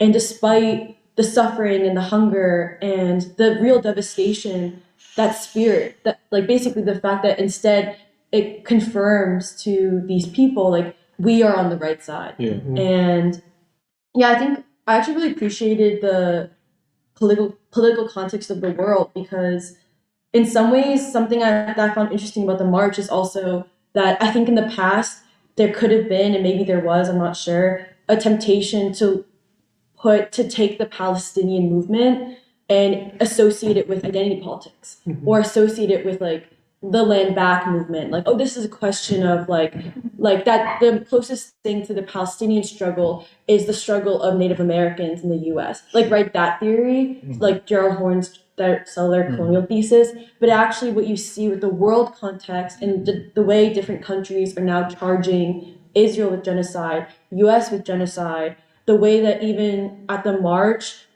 like the speeches being made were much less about like we're just like Native Americans in America, which has a certain ideological assumption, but rather people were saying like we're part of a world struggle, like a moral struggle, a political struggle against not even just imperialism, but basically against war. Like I found that just like separation interesting, but also important. And I just wanted to like also, because my analysis was like I didn't know how to completely assess it, because in some ways it basically shows, I think that's why I think the keyword is realignment, that what we're seeing is like a great realignment, because there aren't quote unquote answers yet, right? Like we don't have a Martin Luther King Jr. It's not clear cut. And instead what you're seeing is all these different, what the mainstream media wants you to think is separate instances, they're actually all connected to the people, different sections of the American people, all resisting the ruling elite in their own ways. And I found the march, I was thinking about the march like a lot, because I was confused of why did you switch from the Lincoln Memorial to the Freedom Plaza? And actually, I do think in some ways it's definitely the tension between the different organizing groups, but also I think it's a reflection of that people are moving for once, but that like, I don't know, instead, I kind of thought that actually maybe they moved to Freedom Plaza because maybe they were worried that people wouldn't show up, or there was the idea that like we want to be closer to the White House, or there was this idea of we want the visuals of people overflowing. Like, and that's possible, but I feel like the point I wanted to make is just that I think it's really significant that people are, like Jeremiah said, encouraging Joe Biden to forever be associated with genocide, and they have made that moral choice, and they will never go back. But also that I feel like it's significant that oh shoot, I forgot my sentence. But just that it's significant that, like, similar to the Trump movement, who who have already like purposely said, like, in some ways they're basically saying, I like will never follow the center of the wheel. Like I'm on the edge of the, like I've been swung to the edge of the wheel and I'm waiting for the right moment to form something else. Yes. In some ways, that's what the march was reflecting to, where people are like, we may not have defined what this movement completely will lead to, the vision, but we have decided that like we have stopped holding that center, and we want to join this like being flung to the edge of like a moving wheel. And like in the thing, right? Because the thing that to be flung to the edge of the wheel is to also not realize that the people you've been flung to are also the Trump movement people. Like and that's all, and I also wanted to underline what you said, Doc, about this is the closest we've gotten to a class divide in politics. And I find that really important to say. And I also think the other important aspect of all this is that the reason why the world context I think is really important is that the world also associates Palestine with the long history of people's revolutionary struggle against not just like war, but basically the white world. I think that is like the Western world. And I think that's also why Cornel West, like, although I think he was the strongest, like I was really proud of him in some ways. It's the reason why I'm somewhat disappointed is because, like, for someone who, it's not just that he's not reaching King. I actually associate him more with Baldwin, like as a prophet. Like I think to be a voice, it's this thing of like your task always must be as someone like Cornel West who tries to pull from the Black prophetic tradition in some ways, is why is it that you cannot reach the level of prophecy, like God's revolutionary voice, to even see yourself as God's revolutionary voice the way Baldwin was? Because Baldwin, in some ways, his role as that voice was to say outright, like, Black people aren't anti-Semitic because they hate Jews, they're anti-Semitic because they hate white people. Like, right, they hate the white world. Like, we're taking a political stance against a system, like a white supremacist system that exploits the poor and only exists on that. And like that's something Cornel West I think is afraid to say, and I think we see a lot of people who are afraid to say that. To reach that, like that's a level of prophet, like that's a prophetic stance, a political stance, a moral stance. The reason why I wanted to underline the class divide too is because that's once you realize that, I think that's where you really see where Brian Becker and whoever insists on propping him up, like it does expose that you are like, it basically exposes that you're on the side of the ruling elite, and it makes you question him being there at the march, because I do think along with the kind of not the messiness but just kind of the disarray is not necessarily bad. It shows that people are in movement, and something hasn't taken form yet, but people are moving on the lines of war and peace. But I do think there is, like, for me, it also showed a central, like, issue that, like, basically this, like, a still remaining issue of the left. Like, I think there's an issue of leftist elements, and that the relationship between leftist elements and the people is still undecided and hazy and, like, unclear. Because Brian Becker, like,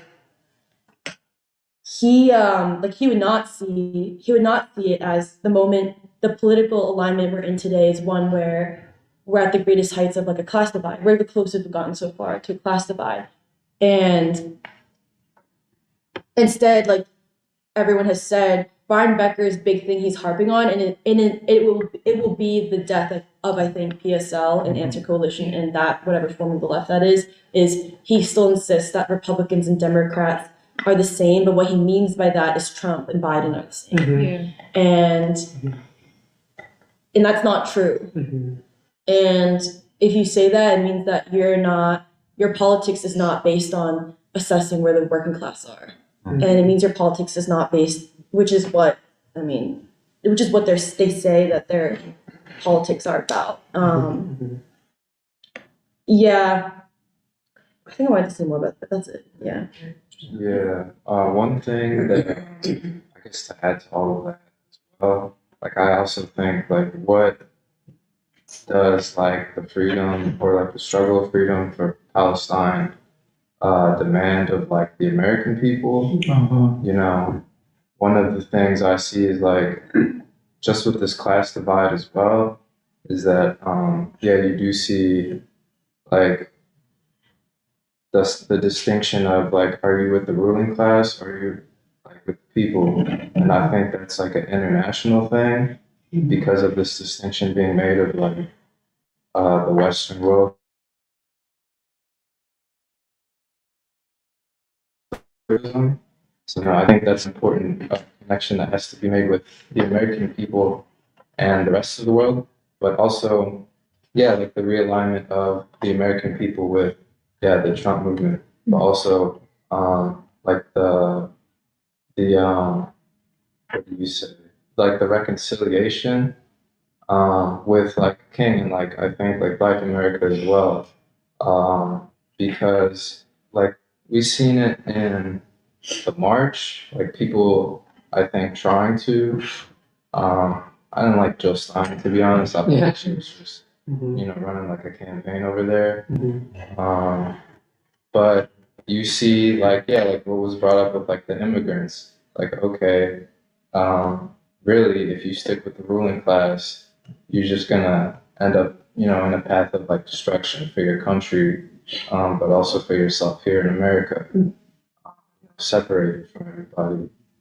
Um, and then just this thing of like, we have King to thank for connecting like America to the rest of the world and beyond Vietnam, you know, but also for like that type of freedom also demands like a unification of the American people, and I think that's what Farrakhan was also trying to do with the Million Man March.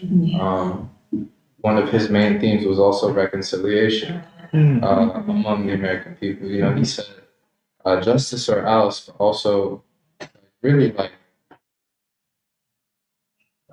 maybe like more than half of the speech was about the reconciliation that needs to take place amongst Americans to be able to like move and operate effectively and organize. And I guess like heal to get away from whiteness. And so I guess I'm just trying to like see like these are like maybe like the weaknesses, but not entirely, I guess, of leadership in the movement. Because I also do feel like people were ready for more.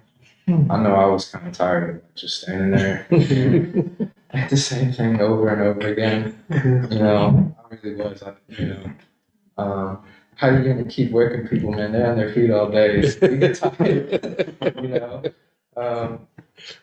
But yeah, it was kind of like I feel like if they were able to go that route, they would have the attention of more people. Because people were losing their attention because yeah, trying to go further. So I just feel that like these are like the things like some of the things on the table. I guess like if you like accepted or if like the leadership, go to the Nation of Islam, go to King, Farrakhan, So I guess that's like on my mind in a way. Like I feel like America kind of has to reach out again, like to trust, like Black people, honestly, the rest of America. So I don't know. It's just something on my mind. Like what has to take place for these like changes and connections to be made to like the civil rights movement and just to like find each other again.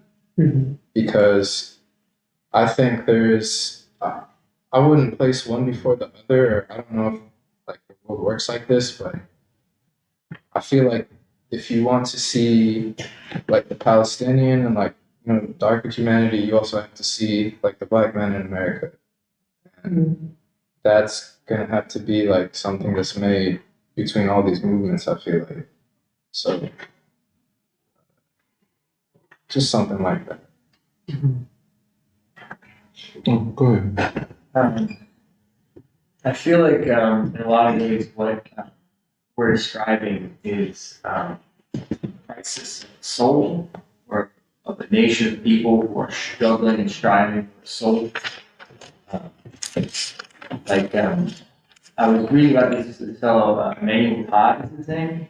He's like Emmanuel Todd. He's a French. Oh, Emmanuel Kant? No, Todd. Todd. It's a French He's a modern French intellectual writer. He just recently came out with a book called The Defeat of the West, where he describes how the disappearance of Protestantism is sort of replaced with this nihilism of the West, and that's sort of helped fuel the war, sort of imperial agenda of these different nations.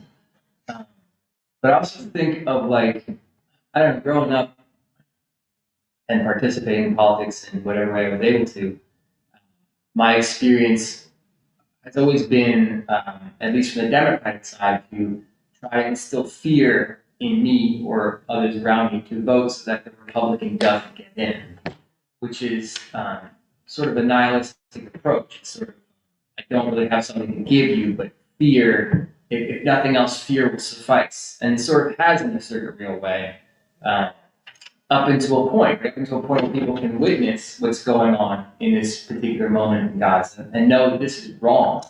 We need to do something about this. This can't be the way our world exists. We can't give this to the next generation. I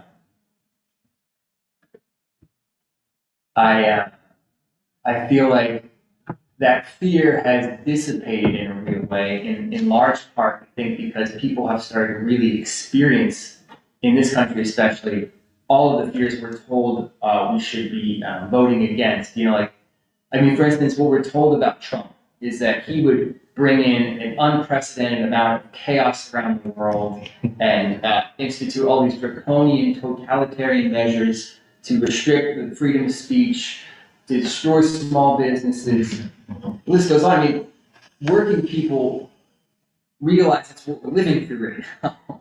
You know, when you talk about going to Kensington and seeing people strung out in the street as far as the eye can see, you can't come to me and then say, you know, be afraid of what Trump might do. I mean, what are you living in that you can think that I can't experience that imagination that you have, if that makes sense. Like this, you said this a couple days ago, like we talk about the black proletariat imaginary. What of the white imaginary? And I think of this limitless ability to fear the other, to imagine the other in this unbelievable way, which is, of course, we see on display from Israeli ministers as they describe Hamas, which, if you didn't know any better, the rest of the world doesn't actually consider Hamas a terrorist organization. Right? But you wouldn't know that from the imagination that we've been given to see the world. And that's sort of I think it's a part of the struggle between our roots of struggle, which are related with Protestantism, Baptism, all kinds of belief systems that try to pull people together and understand that the soul is where we grow. You know, the soul is where we are able to continue being human beings. And the moment we forget that, we become this sort of generation of lost children. And we're all sort of still trying to regain what we're talking about with the legacy of King and the civil rights movement. But I think that's, you know, just the fact of people now being willing to march in these ways and think in these ways and ask these kind of questions. Why we, you know, there was a question that Nikki Haley was asked by a woman at the debate about, you know, being so against censorship previously, but now when it comes to Israel, how can you just flip the switch and then say that we can't discuss these things, you know? Mm-hmm. Which someone probably had disagreements with, but it's just people are starting to gain awareness of what's going on here. We can't be dictated by fear.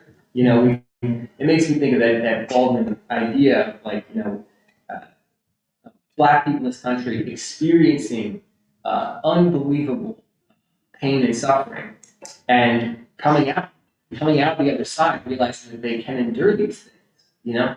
And then in what way, like there's such a real security in that. You know, we talk about security, and I think we're told to talk about security in means of material and individual measures, right? But of course, the people in Gaza, the people in Yemen think of security in a very different way, right? So I just, that's Yeah, I was just thinking about the whole concept of genocide. And then I was kind of sort of putting it in a context, world history and what have you. Well, the United States genocided 95% of the Native Americans. England takes the island of Tasmania and kills virtually every person on the island. Australia and what have you there. Now, if you go into world history and look at people who have had empire and have taken land, and look at who genocide and who didn't, some of the things you come up with are very interesting, which I don't want to get too deep into. But if you own the media, if you own mainstream publicity, if Hollywood is your phenomenal Metro, if Hollywood is your phenomenal Metro Goldwyn Mayer, Oh, yeah. to a large extent, you are able to color the way people see themselves and perceive the world. The fact that this is breaking down is amazing. You know what I mean? It's almost like, so I'm just kind of observing things. I'm trying to be as critically thinking as possible, and I'm trying to have as accurate a perspective as possible. And I just want to know what's happening. And that's really the reason I come here, maybe because of political analysis or whatever. But that's it. Yeah, I wanted to say, to Emil's point about the white imaginary and the nihilism, and I think I also told you, I knew that Palestinians were always really divided, and I always wondered if they could come together to be a nation. But from what I learned from October 7th is that I never realized how divided Israel was. They are on the verge of a civil war, and how they have, tiers of race, Ashkenazi, Sephardic, Mizrahi, Ethiopian, and and then speaking of Hollywood, there was a period where all the movies were zombie movies, and I heard a theory that science is being held back because we don't have the science fiction of the 50s and 60s. We only have dystopian science fiction because the white imaginary can't imagine a world being remade. So, the climate crisis is the end of Western society, and, everything looks really bleak, and it's reflected in Hollywood's art and, other art. And, Alice was telling me she saw World War Z, and I said, "Oh, did you know that movie is super Zionist?" And she was like, "Really? How?" And I was like, "Just watch it." I watched it. And they portray Jerusalem, with these tall walls to keep out, what Emil is saying, the other Zombies in this the movie. zombies, the dark people, who are just violent irrationally. And the movie was written by the book was written by a hardcore Zionist, although I like that. I like that movie. But it's just critically like that movie. But it just goes to talk about the nihilism and how we don't see the world like that here at the Free School because we're linked up with the Black radical tradition. And it also talks, it also reflects, why Gazans, not even all of Palestine, just the Gazans, the most oppressed, the poorest, the most attacked, the most conservative, um, why they're able to turn the tide because of the power of ideas and the ability to see, what Neil was saying about, remaking the soul of America. Like that's sort of what we were watching. The Arab American community saying we're breaking with the Democratic Party. All the young people, we're breaking with the Democratic Party. And people like Brian Becker. Do you see the new America, the new world, the new American being born, and what will that look like politically? Well, if you have a white imaginary, you don't see, you see the zombie movie, you see the apocalypse. You're not able to think of something else, whatever that is, something transcendent, the current political situation that will emerge. Well, I think related to that also, I think somebody mentioned, I forget his full name, Tahir Hizrala. I think one of the speakers who we thought spoke so clearly, and he said this, I think you said this, that Gaza, the clarity that Gaza provides, who knew that this is where it would all start? Who knew that this would bring, even our Jewish friends to march with us in, the capital of this country, in this heart of imperialism? But I was thinking about what, Doc, you said about the debt we owe to Gaza. And I think this has been on our mind for the last couple of months. And this may be a little like, this is how I feel, but, correct me if I'm wrong. It's not a non-violent struggle in form, obviously, but something of it in its substance where, you see this heroic resistance to injustice and this willingness to suffer and sacrifice, man, woman, and child, suffer and sacrifice to set a moral example that the world sorely needs at this point. I mean, you can't help but be reminded of King and Gandhi. And yeah, the reason why I was thinking about this was also because of what Shambarto was talking about, the immigrant question. And this is one of the things that was first of all, this march was very moving for me. I haven't seen 400,000 Americans collected and really trying to work out, what the path forward is going to be. And of course, we talked in great details about how the organization should have anticipated the people a little more. But then the feeling I was left with after the march is that, this is adding to my connection to this country, which I think I have sorely lacked before I moved to Philadelphia. It's a way for me to understand. And what was also very interesting was, I don't even know why I'm so emotional, because all the Bangladeshi people who were there, and some of the speakers, they were so fiery. And I remember this one person who was a children's doctor, and he was saying what it means to him to hear that, these hospitals have been bombed in Gaza. And, that leads him to the conclusion that, no, we are never going to forgive you for this. It's done. We're done. We are done with you having lied to us for so long. And this reminded me, and I think I was telling some of you, and definitely to talk, is we've tried, like in the past, because of free school organizing, the India conference and so on, we've been up in all these communities, South Asian immigrant communities, and we're trying to build these relationships. But one thing, and this might just be me, but one thing that has always disconcerted me is how some of these spaces feel like a world within a world, like an insulated bubble, almost like, in some of the most impoverished neighborhoods, you could exist in a bubble where you are South Asian, but you're also American, but you can hold on to that South Asian part of you and build like a mini Bangladesh or a mini India, and for a few hours forget about the world outside for a little bit.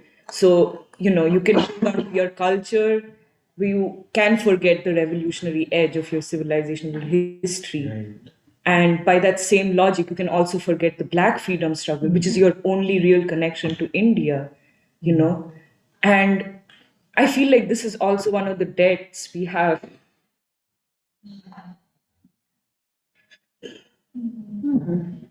to Gaza, because this clarity comes at such a cost. But it brought all these people, these young, I mean, we were talking to some of them, really young Bangladeshi students who were part of this, and they see it now.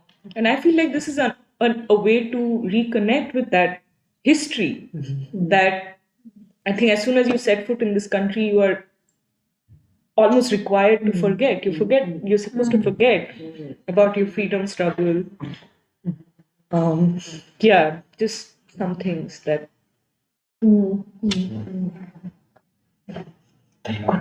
Yeah, I also, what you said for me because, well, so, oh yeah, there's two guys that asked me, I was like, are you Bangladeshi? And they're like, no, we're Yemeni. Okay. I don't know.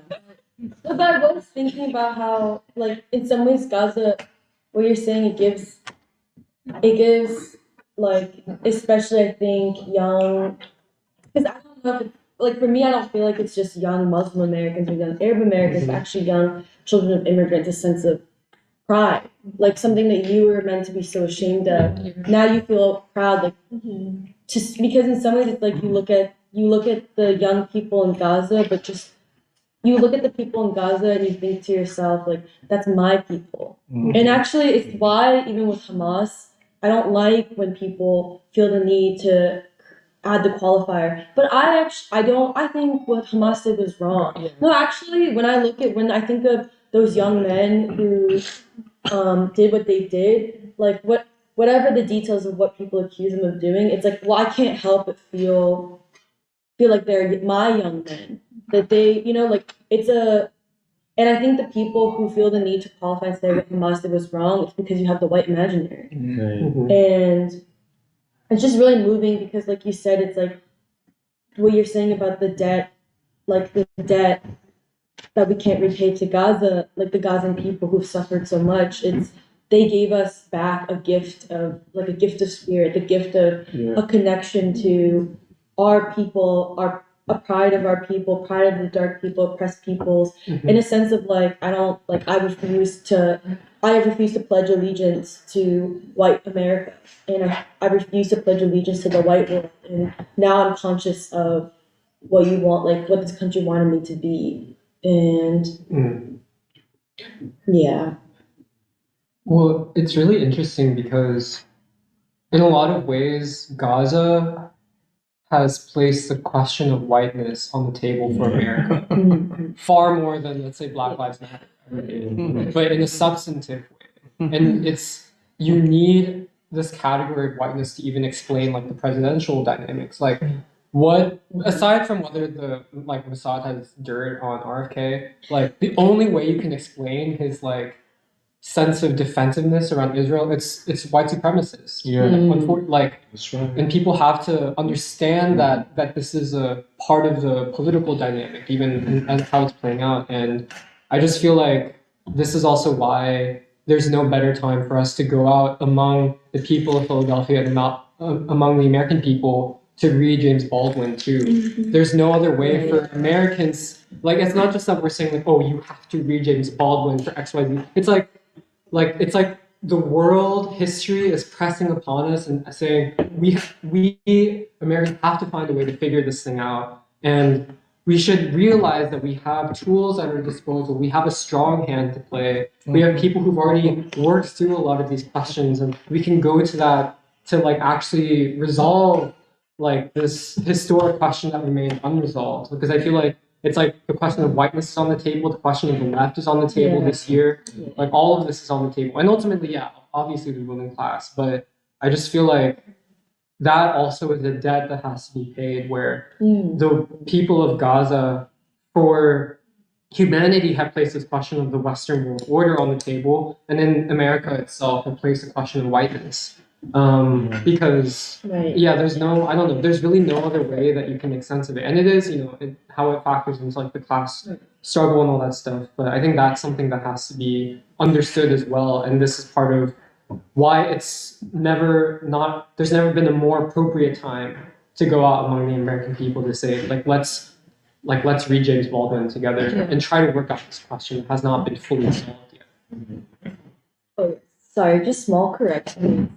I misquoted Baldwin earlier, and I just feel like he said, I'd be good if I knew this, but he said, Black people are not anti-Semitic, they're anti-white. Like, yes.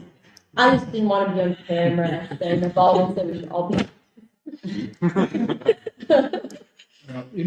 When you were talking about Hamas, I was thinking about just something that I was listening to over the week about how this Palestinian man who now lives in South Africa, he was talking about all of the people in Hamas currently are probably younger than I am, and they have lived there under Israeli occupation. They have lived their entire lives being treated as less than human. That's right. And I think that the same way that Baldwin helps us understand the psychology and the contradictions of Black people, I think this situation has really engendered in the minds of the entire world of the psychology of Hamas as well. You cannot live in that condition, grow up watching people dying almost every single day, and not have the will to fight for freedom, the will to fight for dignity. Um, and so I think it was, I at least think that anybody who takes sort of weak position on Hamas saying that exact talking point that Israel is wrong, but no, Hamas started it all. Yeah. If it didn't start, we wouldn't be where we are today. That's right. That's right. They have done the world a favor. They've ripped off the American ruling elite in Israel. And while I was listening to everybody talk, I don't know why I suddenly had a memory come to my head when Trump was in power during his first term. I say first term because I'm expecting a second. During his first term, there was a period of time when there were rising, when I think that he had made a joke about Kim Jong Un, and for 5 days there was a kind of apocalyptic hysteria about World War III, and all the newspapers and all the social media platforms had it. Now, when we are closer than at any point in the past, like 50 years to World War III, the media has no mention about it. And my point was that this goes to show just how much Zionist control there is over our media in the present world, in the present day. Which brings me back to the march. When we went to the march in Washington, it was, of course, like so many people, so many young people, so many diverse groups of people. And of course, it's very difficult to organize a march of that magnitude. There were 100 organizers that I saw the list of at least. But if I would say something, and I wanted to say this, if I would say something as a potential weakness of what everybody said, is something that Serafina and Doc also alluded to, is that they didn't go deep enough. They were critical of the government, they were critical of the security state and Biden, but what about the Zionists in control of the security states and Biden? What about the Zionists in control of media and all the propaganda that we hear? And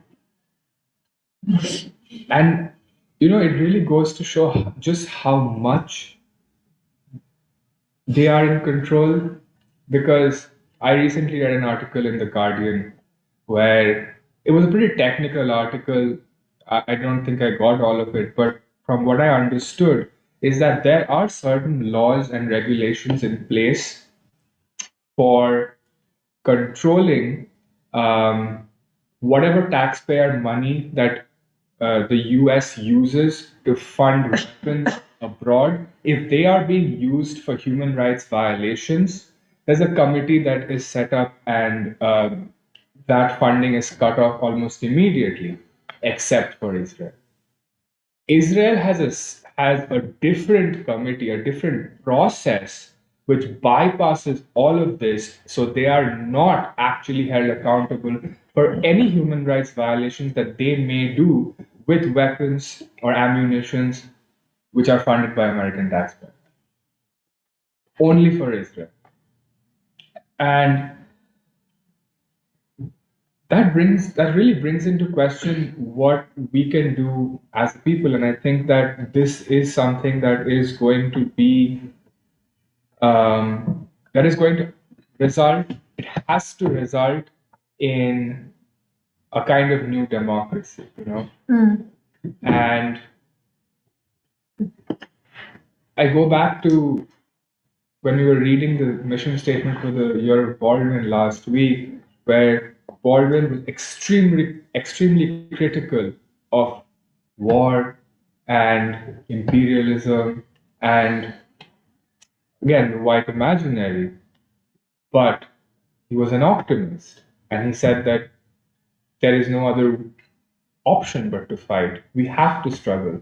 We can't take the nihilist path. We have to struggle. We have to fight for what we believe is right. And I think I wanted to end with one last thing, which is about China and the whole Muslim question of China. I think it is important to understand from recent events how the Houthis are letting Chinese ships through. American ships are saying, "Oh, we're going to China to stop the Houthis attacking them."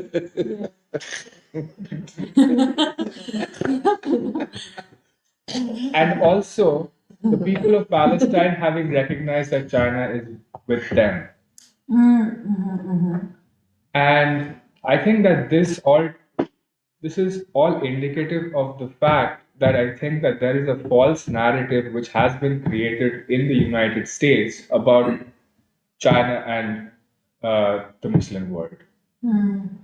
I think that the American people have been made to believe that China is anti-Muslim, whereas they are not anti-Muslim at all.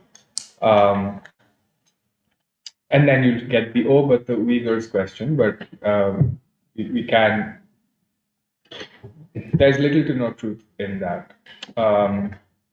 But I think that because Americans have been told that China is anti-Muslim, and we are, of course, extremely progressive, they can't understand what's happening in the world right now. Yeah, that's interesting. Where there is this alliance happening between the Middle East and China, where China is brokering peace between Iraq and Saudi Arabia. And this is the new sort of axis, I would say, which is built on peace and brotherhood. And I think America has to recognize that. The elite are going down, but the rest of America has to recognize that. They have to recognize that they belong with the broader humanity. They have to give up whiteness and make America the last white nation. Go ahead, Ron. The last few weeks, I guess, since meeting most of you, I've been thinking a lot about what it actually means for pessimism to exist in the world and what pessimism really looks like. And especially after something somebody said about Zionism, I don't remember the exact words, but also like what a lot of you have been saying about nihilism is that Zionism is not just a struggle, like a struggle against Zionism is not just the struggle against Zionism and the struggle for humanity, it's the struggle for humanity to regain meaning. And because it's a struggle against nihilism itself in the manifestation of the Anglo-American Empire.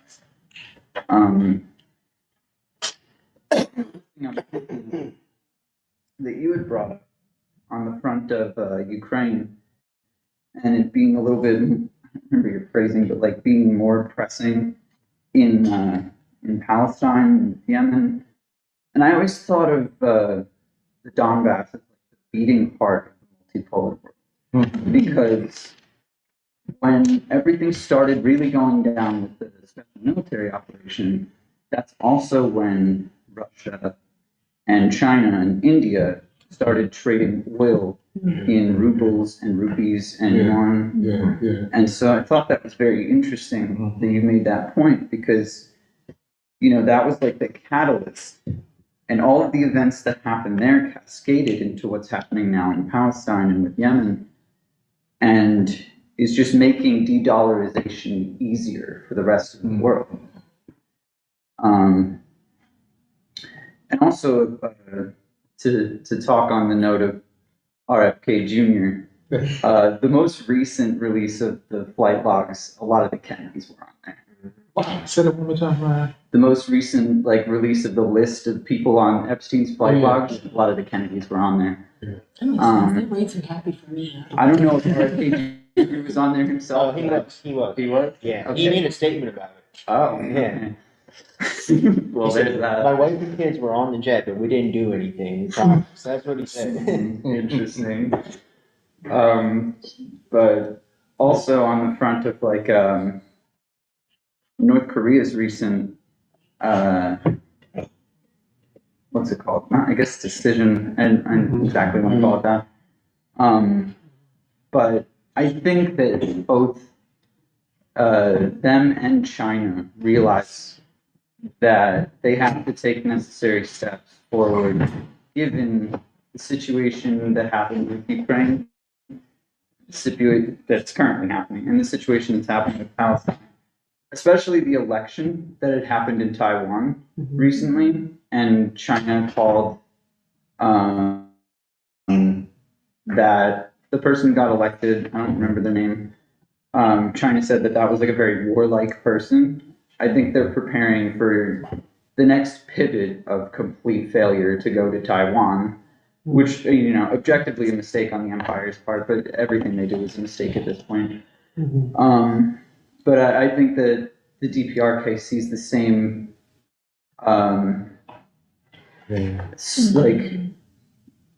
not paradigm shift, but shift to another axis of work, and they're fully prepared for it to the best of their ability. But it's really just a matter of where is the empire going to try to go next? Is it the DPRK or is it China? Because where else would they try? They're failing miserably. In the entirety of NATO is failing miserably with Russia. The Zionists can't even agree with each other. The entire unipolar empire is falling apart. Yeah, that's pretty much all I have to add. I think they're going to go out kicking. The West is going to go out kicking and screaming. We just deployed 90,000 troops to Europe, and we deployed a couple more thousand to Iraq and Syria. So I'm kind of thinking the worst. That's what one of our comments said, which I'll now read. That actually, it was Todd Doherty who said, basically was adding to the world context that we just deployed troops to Europe. I can't find it, but I'll go in order. So moving, I guess I'll start from the beginning. But besides people's good morning, besides good mornings, Jahan says, great report back on the march. I would add that these immigrant Muslim organizations were some of the most hardcore supporters of Biden and the Democrats, fooled by the fear of Trump, and yet they are now calling out Genocide Joe. This is yet another example of the fracturing of the Democratic Party coalition. So that was part of what we talked about. And Ayo Hillary says, brilliant stuff here. James Harnden says, I have completely abandoned the Democrats. I have communist proclivities. Todd Doherty says, yeah, okay, this is Europe. As to the expansion of war by the ruling elite, the largest planned military exercise in Europe in the coming days is another that demonstrates their bloodthirsty brinksmanship. Andrea Perry says, we'll not forget. I'm talking about like we'll never forget what the US did to Gaza or Joe Biden allowed to happen. James Harnden also says LSD gulags. Ukraine is a Zionist operation, is led by a Jewish thug. And then Andrea Perry adds in that right now is a pivotal moment. Daniel Gutierrez is tuned in late but excited to catch up on the free school. And then Jahan adds on RFK. RFK and to some extent Trump are in contradiction with the peace movement because of their anti-Iran stance. Recent events show the US and Israel are targeting Iran, which they consider the anchor. So I think that's related to you saying what next, and actually it's shown that what's next is Iran. PSL is trying to use the march to promote their presidential campaign in a sectarian way. Notice Brian Becker did not speak about King. Also, Democratic Congressman Andre Carson, a black Muslim from Indianapolis, warned the Muslim community at the march not to let their anger be misled, which seemed like a warning to avoid Trump movement. Jahan says there was also a summit for Gaza ceasefire organized by the Rainbow Push Coalition in Chicago. I'm optimistic that there is a realignment happening in the black and wider religious community. And Andrea Perry says all colonial subjects are now reminded of what happened to them. And then Ayo Hillary interestingly adds in some pushback about Brian Becker. She says, I think this attack on Brian Becker is misplaced.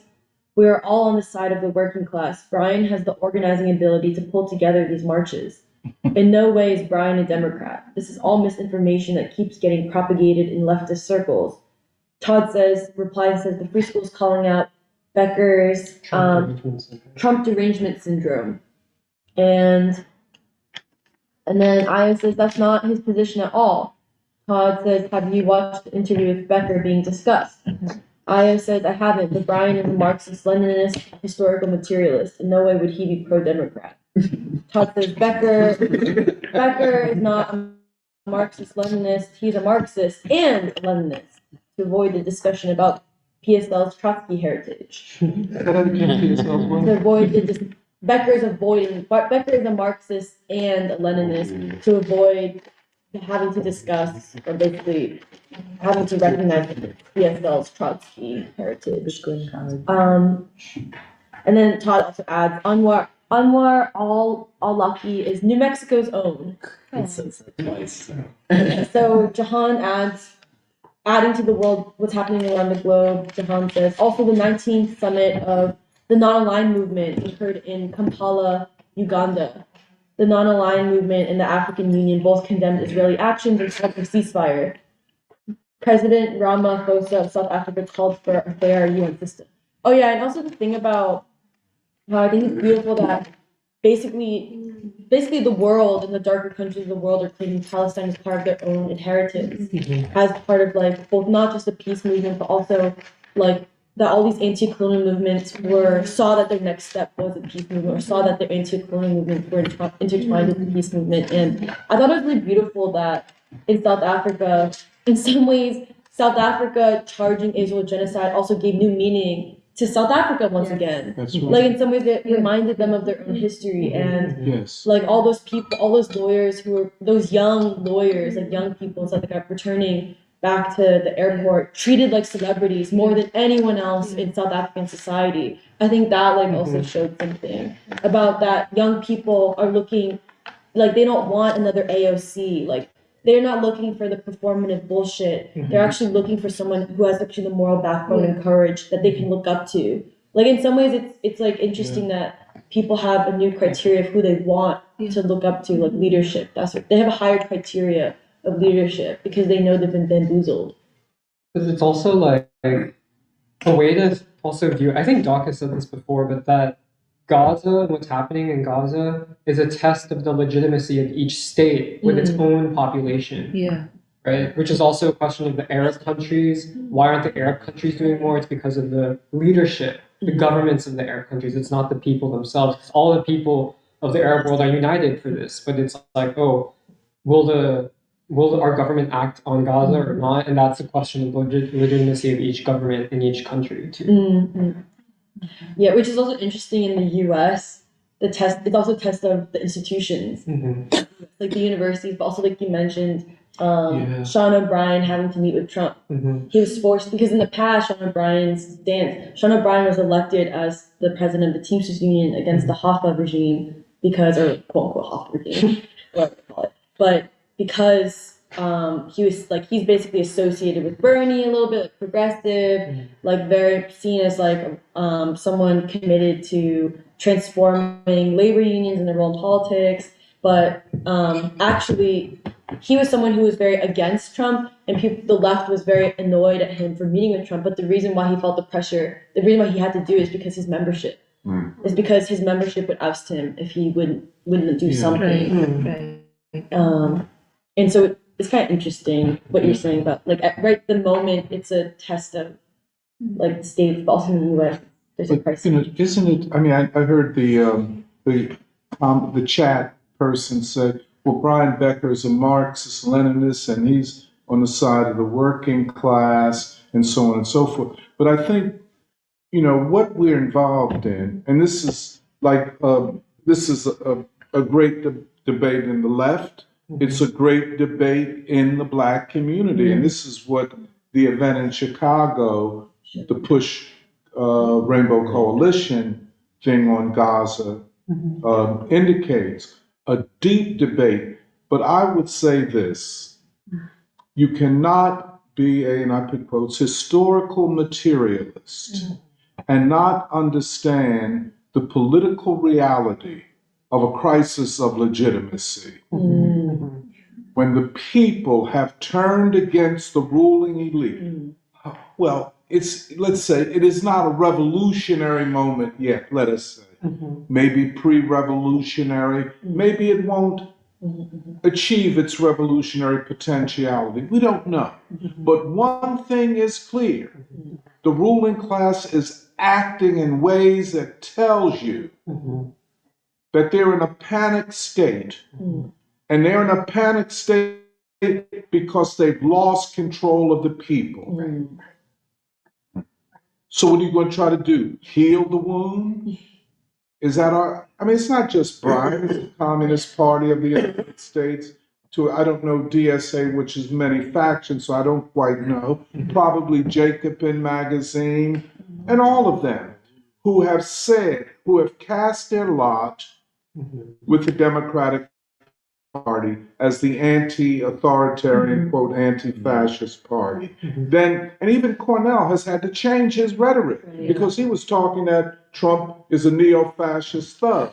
Well, if he's a neo-fascist thug, what does that make Netanyahu? And what does that make Biden, who was embracing him and arming him? It makes us, and so when Brian, and I would suggest to the person who was saying, putting this position forward, carefully listen to that discussion. Carefully listen to it. And what he says, he takes, first of all, he takes the whole ruling elite position that that January 6th was an attempted fascist takeover. Doesn't he? I mean, do I have that right, Jerry? Yeah. I mean, and once you go there, you don't have, and then he says the march was an armed march. And where were all the arms?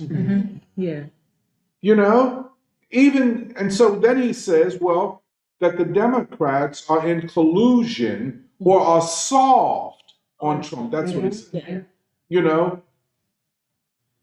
Where do you live, man? See, and this is why, Claiming oneself something is no substitute for actual research, be it in political science, social. You got to do research. You just can't come with assumptions and assertions and stuff. And I would say his position was so, and the reason I brought it up in the march, with regard to the march, his position was out of step with the great majority of the people at the march, and from what I heard, the best speeches at the march. All of them condemned Biden, and he must be condemned. You can't say Netanyahu and the Israeli government are wrong. Who has enabled this?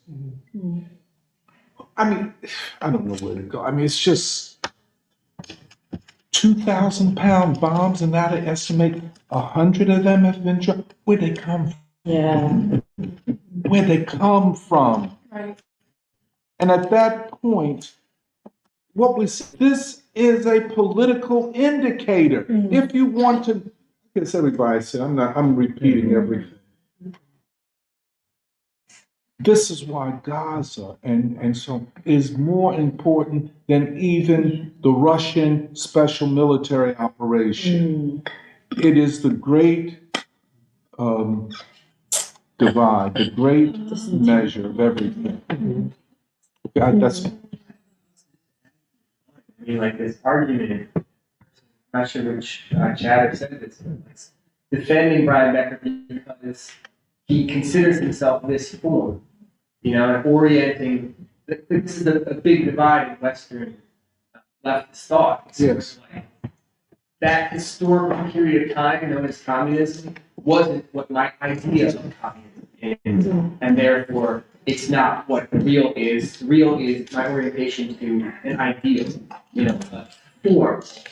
And the whole, to say Brian Becker is a historical materialist, but he says he is, and therefore he is a historical and a materialist. But it's irrelevant. Yeah, right. You could say you're anything. Right. But okay, I'm sorry. I mean, that's the divide. That's the issue. It's not being able to actually orient towards content, which is the entire method that arises these ideas in the first place. That's what I would agree with you. And it's just I feel sad that the person would defend Brian Becker in that way. And see, some people say, "Well, Tony, you're against left unity because you're criticizing Brian Becker. And Brian Becker is this great organizer." I'm not convinced of that. But I'm for principled unity. Right. And because principled unity is a unity upon which we can fight. Well, who is the enemy? Well, the enemy is the ruling elite of the United States. The American people are not going to overnight, I don't have to repeat, but we see something new in the making. And Well, so adding to the conversation is the same commenter says the working class has turned to Trump because they have no alternative. They need to be educated and informed. And I guess I just want to say that I guess specifically what do they need to be educated and informed about? Because the one thing I think that they do not need to be educated on is the fact that they don't trust the ruling class. No, they don't. And I think that's actually why it's really, I think what I wrote down and underlined what you just said about principled unity versus leftist unity, because I think that they're not the same. And I think seeped within this concept of left unity, whoever it's taken from, because I also think people say, oh, but wasn't it Lenin who said left unity? Yeah. But it's like, no, but we're also not going to take from the text and bring it to 2024 and assume it has the same assumption in essence, when it doesn't, because principled unity is not the same as leftist unity. And that's also why, and I think that the reason that's also important because, and also what you said earlier about the class divide is so important because I just think it's also wrong to assume, I do think it's actually wrong to say that, there's a little bit of I would never say, I would never say or frame it as people who are moving to the Trump movement because they have no alternative. If people didn't have an alternative, they wouldn't vote at all. Yeah. But people actively choose to caucus. Like, for example, the Iowa caucus. 65% of the people caucusing are shown to have no college degree. And like you said, the cold and it's just people are making the American people different, whether it's white people, black people, Latinos, Asians, whoever. Like, people are making, it's the people who are making decisions and showing it in different ways. And the question is whether like you can see it or not, whether you choose to want to start there and see it. And that's what I would say. So, but I thought that was an interesting conversation. It's something we in the free school have talked about a lot. Is like also Trotskyism or neo-Trotskyism or something that's not actually called Trotskyism, but it is Trotskyism. And so VA from No, I just wanted to make a small comment because I think this back and forth reminded me of something that stood out to me in the march, which I did not appreciate, is the effort by some organizers, some speakers to obscure the message, which is a very clear and simple message, is that what has unfolded in the last 3 months in Gaza should call for unequivocal condemnation of the Biden regime and the ruling elite. It's a simple and clear message, but any attempt to obscure that message by saying this or that, also Trump is as bad or this or that, it's really criminal in this moment, because I think Emil was saying this, that at this point you have to really look at this struggle as not a thing in itself, but really a struggle for saving the soul of America as a nation, and being able to raise up that responsible American citizenry that Baldwin always talks about. And in this thing about educating the working class on where they might have been led astray by Trump, the question I have is who does the educating? The same people who are so unclear about what the crisis is right now. Right. I wouldn't want that kind of education. Whatever little sanity I have, I will lose that too. And who gets to educate? The same. And Brian Becker in this interview, he said this: Biden can support genocide, but he can't do enough to keep fascist Trump out of office. I do not want this person educating anybody, because you're conflating really serious things. You're saying the genocide is equivalent to Trump coming into office. And right. I don't care if he's a leftist. I don't care what he calls himself, but yeah, he should not be in charge of educating anybody, in my opinion. Yeah, the assumption is we, the left, know better than Yeah. Yeah. So that's why we need to educate them to reach. But it's like people have no sense of what the actual internal democratic life of the Trump movement is. Yeah. Right. It's like I feel like we are also striving to know that, but we don't totally know because we're not totally part of that world. But it's like there's this journalist I follow on Twitter called Michael Tracy. But he went to Iowa during the caucuses and he was interviewing people, especially the caucus captains for Trump. And this random white dude is saying, this guy named Scott, who's Trump caucus captain, says Nikki Haley is a quote warmonger and a shill for the deep state. DeSantis is pretty much the same. Both are bought and paid for by the establishment. That's the level of discourse in the Trump movement. Are there questions and contradictions to be worked out? Obviously, yes. But it's you assume that you know better than these people and that you're gonna go and lecture them. Right. You need to blah blah blah blah blah. It's it's both it's anti-scientific, it's anti-people and anti-working class. But yeah, that's what I meant when I was talking about Brian Becker going up there and being sisters and brothers and the virtue signaling and the patronizing tone that Trotskyists or just activists, quote unquote, have toward people. And I saw it in Stadium Stompers at Temple when the student activists went to the community and had workshops and sort of gave them like a 101. But okay, maybe that's where you are as an activist. You need to give people 101s. But it was really the community members who taught me how to organize. And I met very strong women like Ruth Burchett. Oh yeah. And yeah, and then you were no effing joke, and know about the 10-year tax abatement, and it can go up to Daryl Clark, and Daryl Clark is scared of him, and probably his secretary lets him know when Ruth Burchett is in the building because he might be held accountable. But I think it all goes back to the Black radical tradition, because I was having an argument with my dad about the 1619 project, and I told him,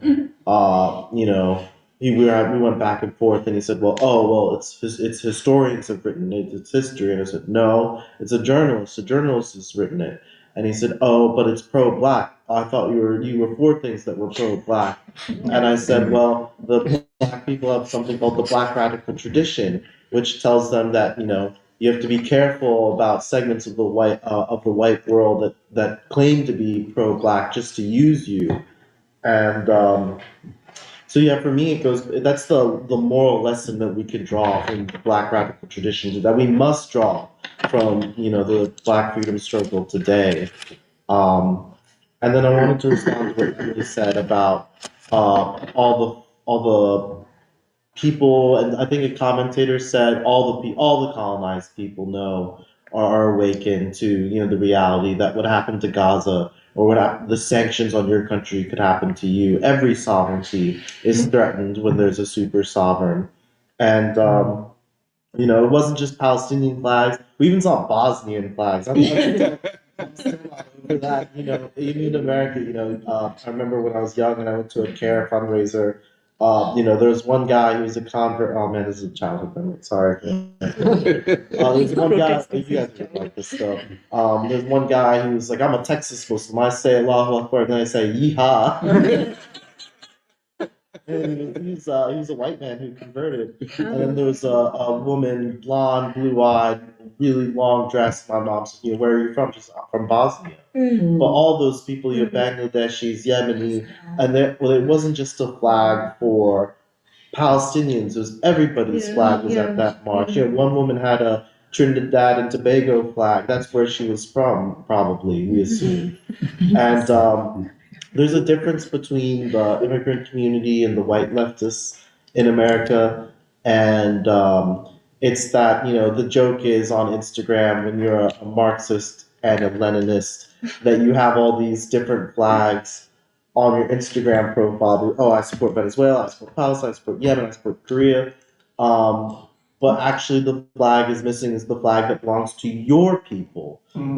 So I think I would say that to Brian Becker is that he might study historical materialism. He might be a Marxist and a Leninist, but does he really love the people of America, his people? And to self-criticize after criticizing. What about me? I can't go back to Pakistan. That's not where I'm from. So I have to find an American people to link up with their struggle. And so I had to learn, Stadium Stompers. Oh, I love the people. They have the consciousness. They lead me the way. They're my teachers. Actually, that just made me think of something that's been really interesting, is that for some reason, Trump has, for immigrants, become the person that has represented them becoming American. And I specifically say this because my parents both are going to vote for Trump. And I did not know that would happen, because I told Eddie, I was like, okay, it was the holidays, I'm going to go home, test the waters, ask my parents, what do you guys think about the election? Who are you going to vote for? Blah, blah, blah. And it's really interesting because I think for the longest time, they live in it's like what Purva was saying, a pretty isolated Chinese community in America. And I think my dad was also really turned off in the previous election with Trump, where he had the sense that both of them feel very Chinese, but he was like, I have the sense that Trump doesn't like Chinese people. But actually in this election, he's like, wait, actually in the past, I would have supported immigration and, open borders of a sense of illegal immigration as well. But now I'm finally coming to understand actually that for a nation to exist, it does have to have certain rules and policies around who comes in and who is able to become an American. And because he was like, essentially, I think what they were both telling me is that they are somehow transitioning to seeing themselves more as Americans, even though they're like responsible for what is happening in this country. And actually, that didn't click until you were talking but it clicked, and I was like, oh, that makes so much more sense because both of them live in New York City. Both of them also see what's happening in many urban cities in the country. And for the longest time that they've been here, they're seeing the decay of America and of society and human relation or social relations. And I think that's also like, it's a dialectic of sorts where Trump has emerged from the people, but also there's an effect that he's had on the people as well. Yeah, in both ways. Yeah. And I totally agree with what people have been saying, which is that there's an assumption of what a Trump supporter is. Like, and essentially like what a worker is, someone who has only gone to high school versus if you haven't gone to college, that must mean you're stupid or have very simplistic analysis or views of the world versus what Jeremiah was just saying. Actually, when you talk to them, they're a lot smarter than someone who's college educated. And actually listen, and I think for many of us too in the free school, that's been the humbling experience where we're better able to talk to our parents who oftentimes in the past would have been like, oh, like you don't get it. But as I was listening to my parents, I was like, holy crap, like there's so much that actually they're seeing about the world of politics, of the leaders that are emerging as well. And they're also like, I hate Biden. Yeah, well, my mom, because I guess for context, my mom is a worker in like the New York City school system. And so I think what she has seen is mostly from a perspective of how the economy has been terrible under the Biden administration. And I think the other piece is on like what's happening in cities in Biden administration. Yeah, the other thing about what you guys have said about like the Democratic, no one really actually, unless you're actually part of it, no one knows the actual Democratic strivings or like basically life world or framework of the Trump movement it's kind of interesting that I feel like at this point the Trump movement, people have so tried to like forcefully make them not the majority or forcefully try to at least narratively like push them somewhere and be like, oh, they don't exist, like we put a veil on top of them. Oops. Like that. It's in some ways it's kind of interesting because they have also taken pride in saying we are a silent majority, or you can say whatever you want, but we know when push comes to shove in 2024, like we're going to put this guy back in. And because when I went to Lancaster for work, and there was this woman wearing like, these little like kitten heels and like a suit because she was going to Harrisburg. She was clearly a political operative. She was going to Harrisburg and she was on the phone and she was like, yeah, blah, blah, blah, can't believe Trump won the Iowa caucus. This is terrible, blah, blah, blah.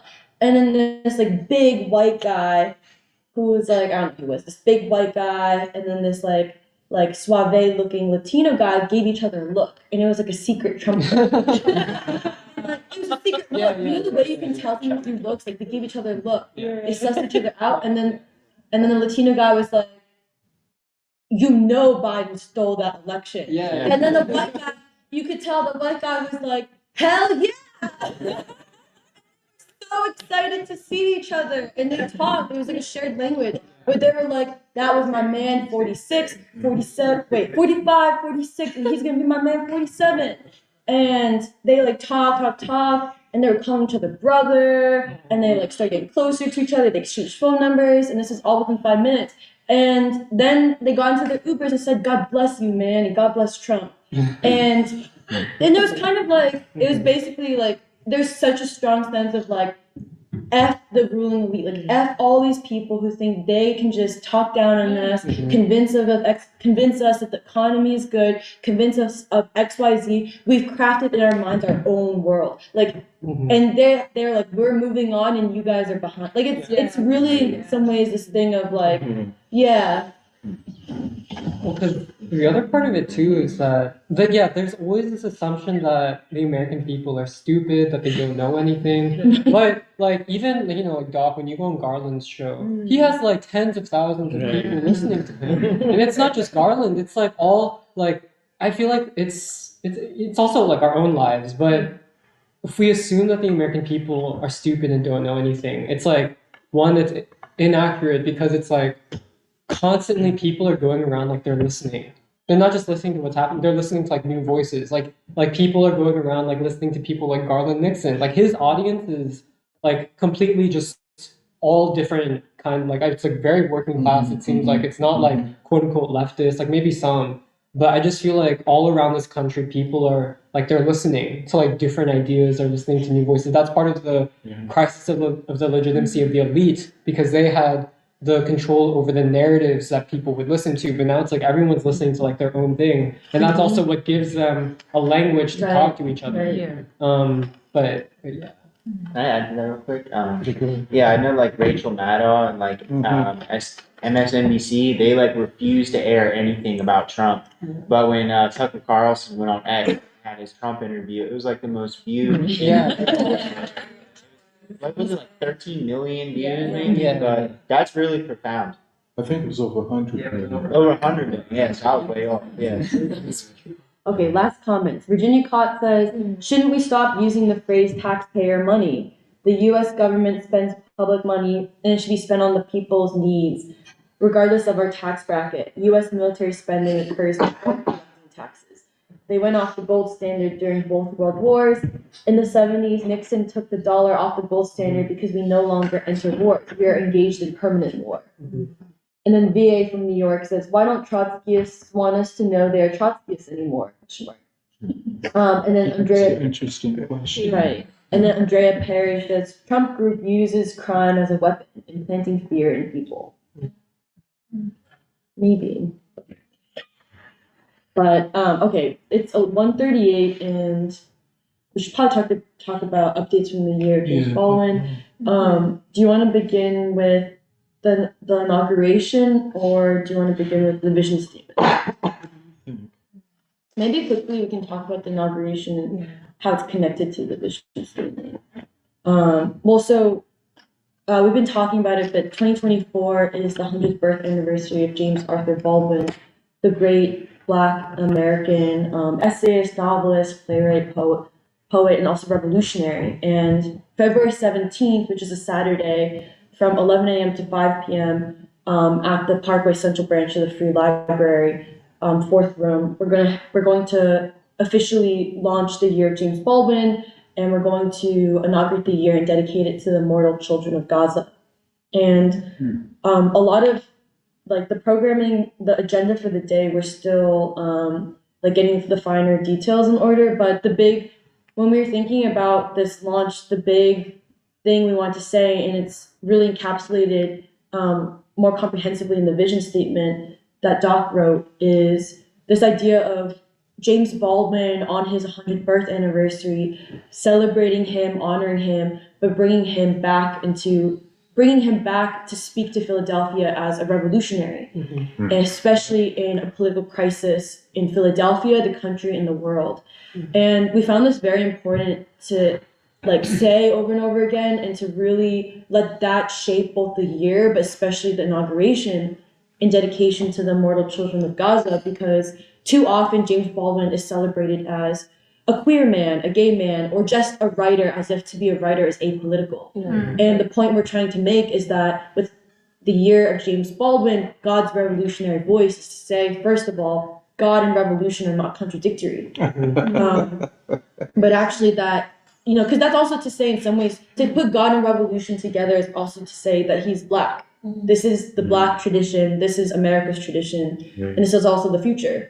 The future of the new American people, the future of the last white nation, and it's also to say that God's revolutionary voice, Baldwin as a prophet, and also as a saint, which is in the vision statement, is to say that Baldwin needs to be known not just because he is like Black in the sense of like Black Lives Matter, or not just because he's an apolitical writer, but because he is America's prophet, America's teacher, and he has something, he's needed by the American people today in this political crisis.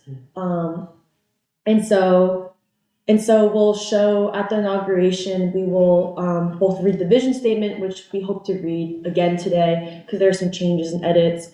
And then we'll also show a compilation of really striking documentary footage and clips that we're putting together of Baldwin speaking from like decades ago with the same relevance for today's political crisis, because his writing was not just on individuals, like his novels are not just about individual lives or individual characters. Everything he wrote, whether it's novels, poetry, fiction, nonfiction, was speaking to the political crisis, the existential or civilizational crisis, identity crisis of America, in a world and for an American people who deserve a new America. And so that will be the documentary footage, and then we'll have a conversation with various people who represent different reading groups, like Lotus, or institutions like the Black Writers Museum, the Producers Guild, Jewish Voice for Peace, hopefully the Palestinian movement in Philadelphia. And it'll be a conversation about James Baldwin as a revolutionary for today.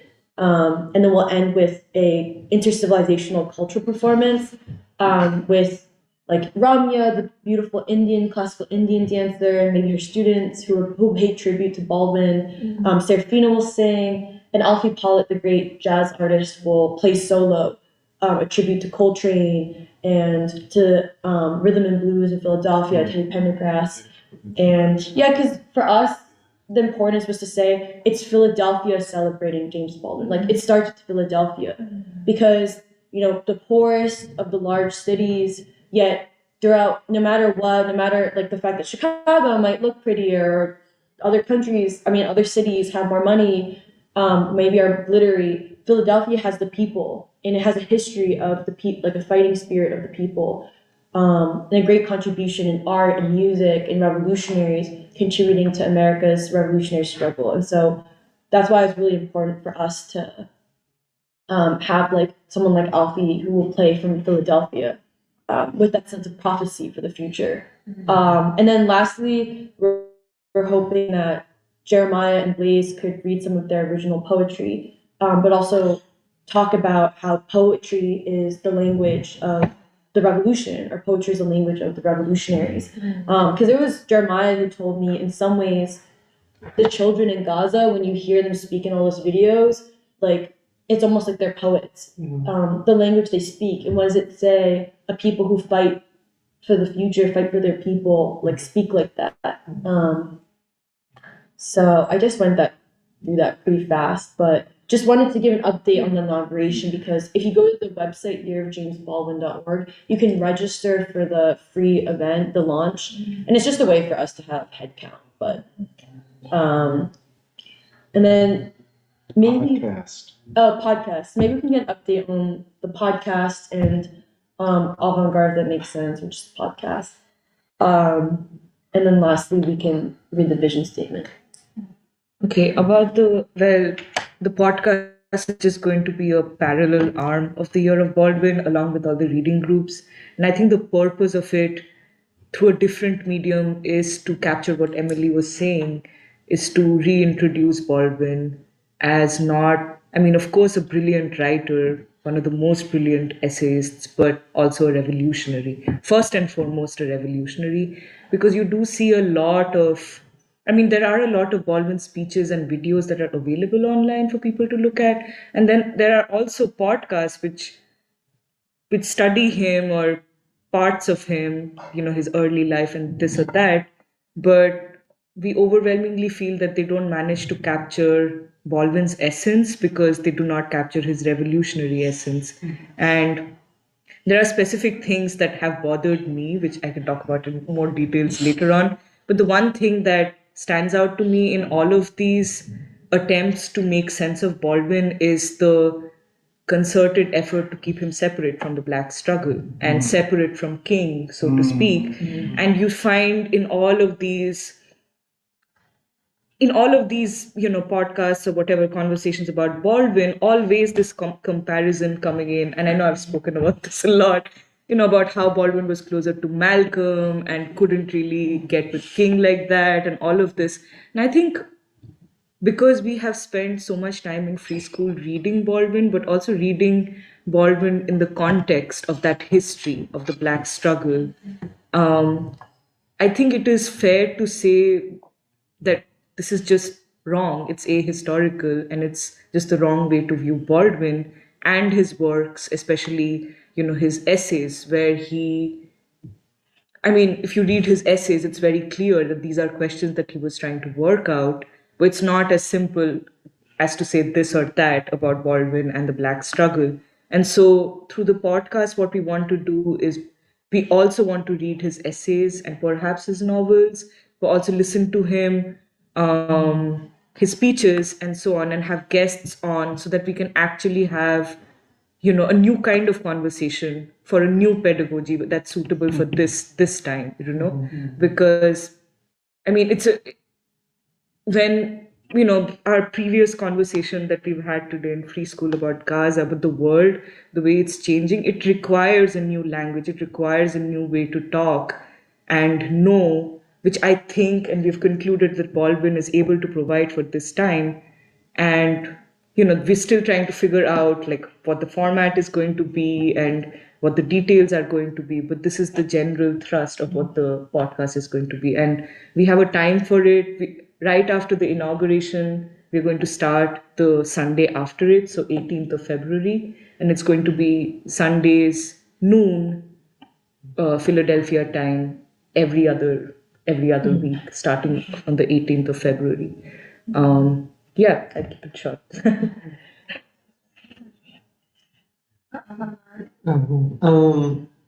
Yeah, so we are just now kind of deciding on what will be in the next issue of Avant-Garde, and we decided this was Michelle's idea, which we agreed on to dedicate issue 2 of Avant-Garde, which will be out in around April, to King and the Civil Rights Movement, also to be in honor of the Beyond Vietnam speech, so we're trying to kind of make it match up with that event. And obviously it's Baldwin will also be part of it, but right now we're tentatively thinking of dedicating the subsequent issue after this one to Baldwin to coincide with what's happening there in August, that time. Yeah, it's smart.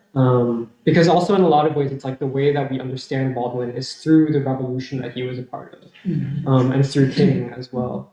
And so yeah, we have a lot of different people who are going to be contributing to this issue. I don't know if you guys want me to say whatever you want to say. Yeah, so for example, Nathan is going to be expanding upon and further developing what he presented on at the Winston conference. But I think you're talking also a lot more about how young people can find King again, which I feel like we've all been thinking about a lot, especially with the March on Washington discussion. Serafina is going to be doing a combo of a painting and an article on Palestine and King and the world moment that we're living through, which will be very exciting.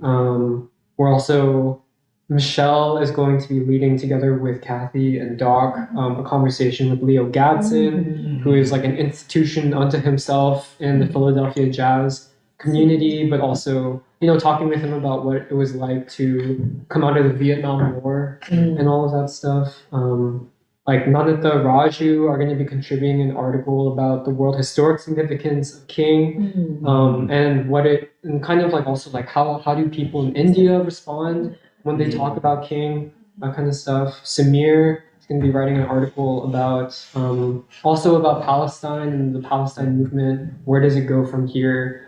Kind of those questions that we've already been talking about. But yeah, like there will be poetry in there from Blaze, like more articles. Yeah. So that's where we're at.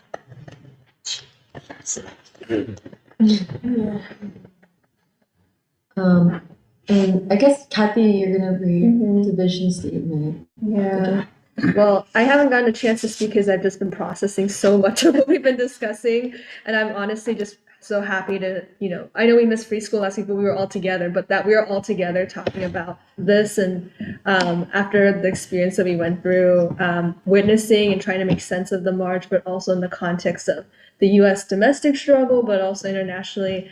I remember in a conversation with Alice trying to process all of this, I remember we were talking about how so there's so much potential and so much this is such a momentous moment to live through.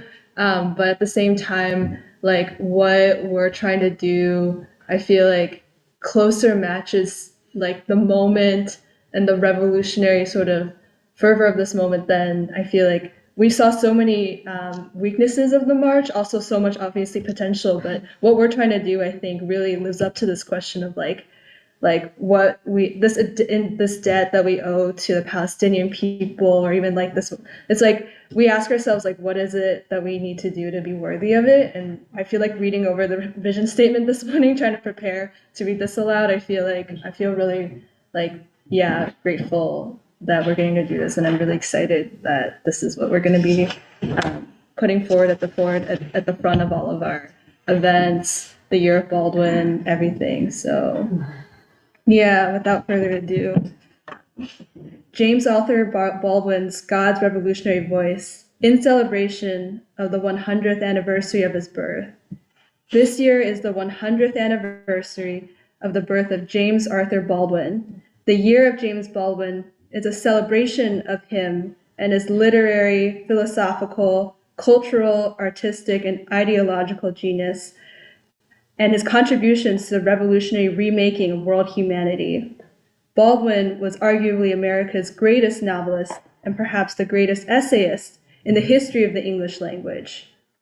He spoke through the language of the Old Testaments and the Gospels of the Bible and the language of the modern world's search for meaning. Speaking through the book of Revelations, the last book of the New Testament, he declared as a warning to America, quote, "And God gave Noah the rainbow sign, no more water, the fire next time," end quote. This unique intersection produced a creative way to explain America. He probed the complexity of the American mind, his principal concern, through the lenses of the aspirations and struggles of the African American working people. He was a teacher.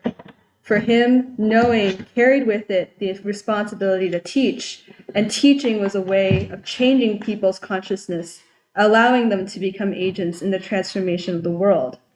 Hence, in its deepest sense, his life's work was the moral, spiritual, and political education of the people. He believed in people, and he believed in ideas. As such, he believed in human possibility. He believed that ideas, when embraced by the people, are perhaps the most beautiful and powerful weapon of the people. Few have gone as far and as deep as Baldwin in exploring human possibilities and probing the rich inner lives of people. He examined the contradictions, paradoxes, and complexities of the modern situation.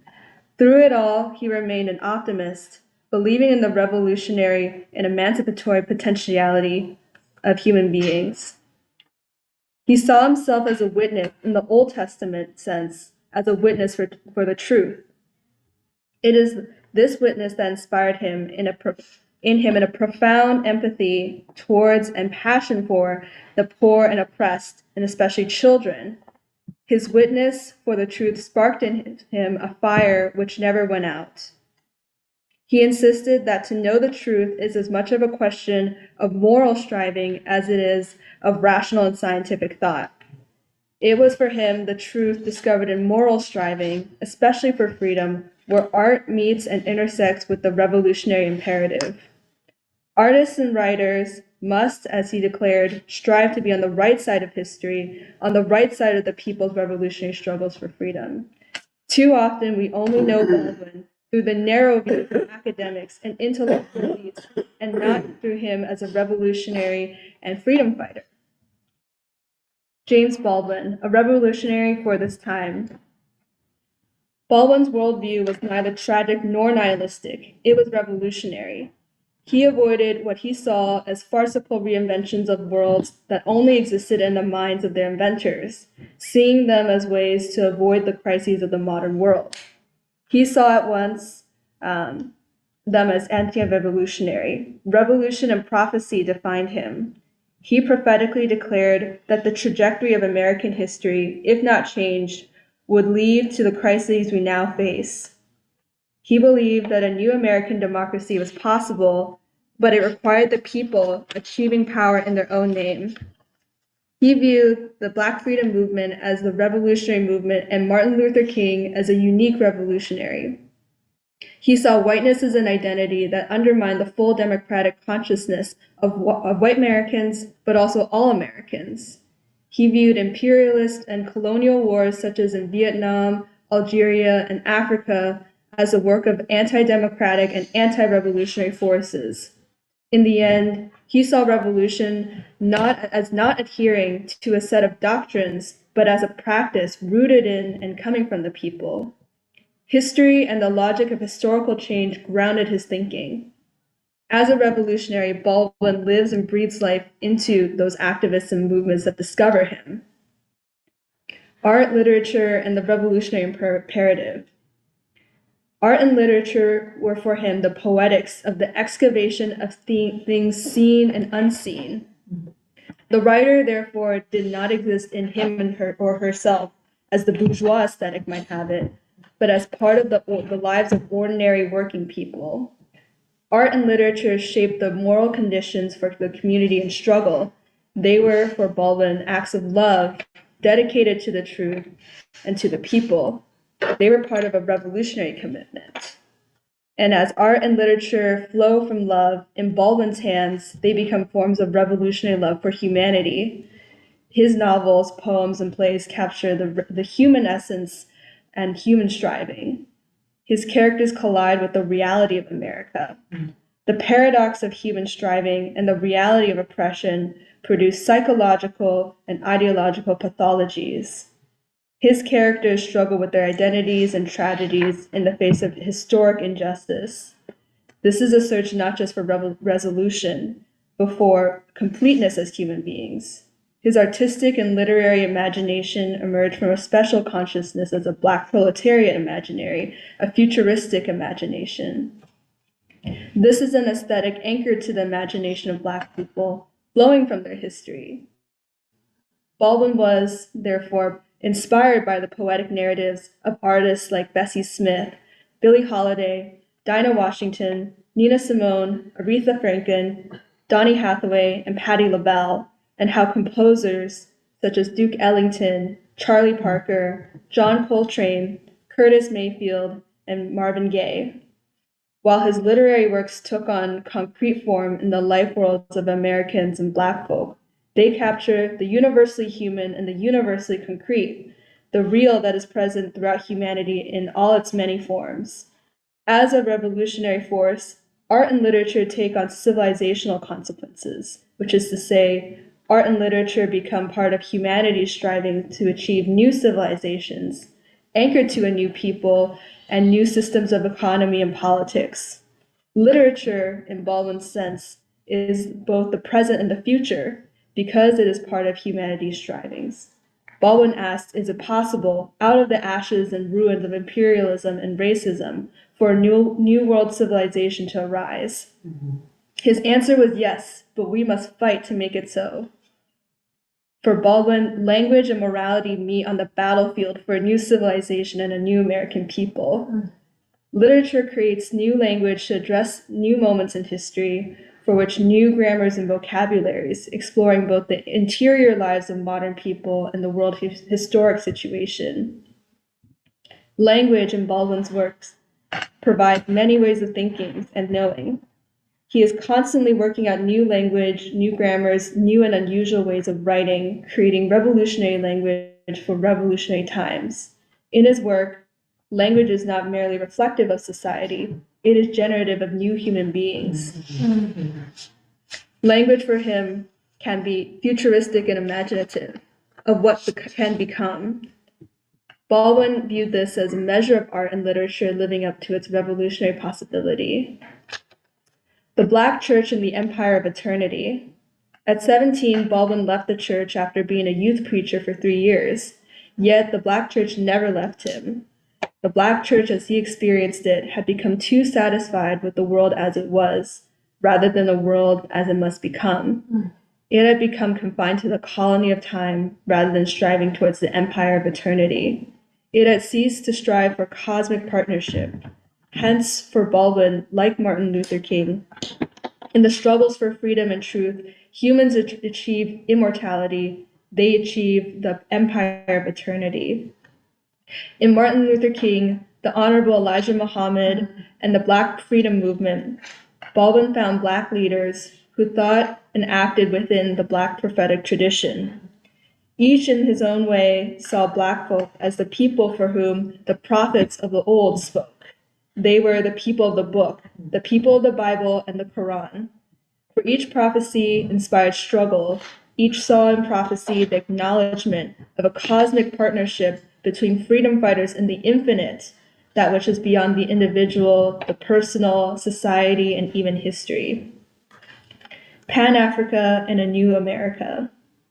Baldwin anchored in his intellectual and literary works within the ideological history of the modern world. He saw the period after World War II as one where the peoples of the darker and colonized nations were on the move. He became an outspoken supporter of the anti-colonial movements and of Pan-Africanism. He viewed the anti-colonial and Pan-African movements as connected to the Black freedom movement. At the same time, he argued for what was in essence the unity of Pan-Africa and Pan-Asia into a mighty anti-colonial and anti-imperialist movement. As he said in the essay, Princes and Powers, the artist must be part of world historic changes, challenging Western modernity and its colonial and white supremacist assumptions and practices. In this respect, Baldwin intellectually demolished the empty assumption that Western democracy was the same as freedom. He insisted that for most of the world's people, Western democracy meant slavery, colonialism, and oppression. Therefore, the path to freedom was not to imitate Western democracy, which had been appropriated by elites, for whom democracy was nothing more than a hypocritical moral veil disguising their racism and exploitation. Baldwin rather insisted a new democracy had to be created, a new people's democracy emerging from the histories and civilizations of the Afro-Asiatic world. Baldwin therefore championed the Indian independence movement and the Chinese Revolution, the African independence movement, the Cuban Revolution, and the Black freedom movement as part of a single garment of destiny. To be on the right side of history meant for him to stand with the liberation of Africa and Asia. In this moment in history, this unity constitutes an Afro-Asiatic reconfiguration of the world, a recentering of humanity in a new civilizational axis. The revolutionary potentiality of children and youth. Baldwin believed that every generation must prepare those who follow to stand up for justice. In a letter to his nephew in the book The Fire Next Time, he insisted that to make a world worthy of the young, the youth and children must fight for it. The moral, spiritual, and political education of the youth was uppermost in his activity. He argued that children and youth had to be treated with respect and dignity, and their ideas and worldviews taken seriously. He believed that children and youth were a force for change and a force that might decide the future. Baldwin loved children and youth of every race and creed. However, he loved the children and youth in particular who bore the burdens and legacies of oppression, whose struggle for dignity and a future required the completion of the freedom struggle started by their ancestors. He demanded that white children and youth be taught to reject white identity and white supremacy, that they see themselves through the histories and suffering of the darker races. White children and youth must identify themselves with humanity, whose majority is not white. At last, Baldwin is a saint for children and youth. He is for them Saint Baldwin. Baldwinian love and the revolutionary struggle. Love is a paramount concern in Baldwin's fiction and essays. Even when he is speaking about romantic love, he is addressing the desire for community and human solidarity. It is an irrepressible desire for wholeness. Love is, for him, the language of striving and wanting to be fulfilled in relationships with others. He insisted that America would only achieve what was possible if the brokenness and fragmentation of society rooted in white supremacy is overcome. Baldwin saw white supremacy as anti-love, anti-community, and anti-human impulse. Part of the brokenness of modern capitalist society is its undermining of love in the rush to turn human relationships into commodities, serving private profit, wealth, and war. In its many forms, love manifests the human striving to be fully human. In essence, it reflects the idea that we are all wrapped in a single garment of destiny. It is a recognition that is mostly unarticulated of a human striving to be human. Love acknowledges that we are human to the extent that we exist in community with others. In its highest expression, love is a revolutionary act. Love is a condition in Baldwin, not just for community with others, but of revolutionary change. We are socialized to lie about this basic striving, but Baldwin identified this with bad faith. To the degree that human beings strive for and achieve love to the same degree that they are committing to revolutionary change. Baldwin would have agreed with Martin Luther King, love is a weapon that heals society.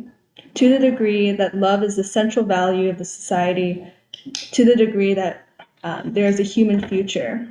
Even when exploring his own sexuality and the multiple and varied gender and sexual identities in the modern world, he refused to reduce love into anything but a striving to create new human beings and new societies.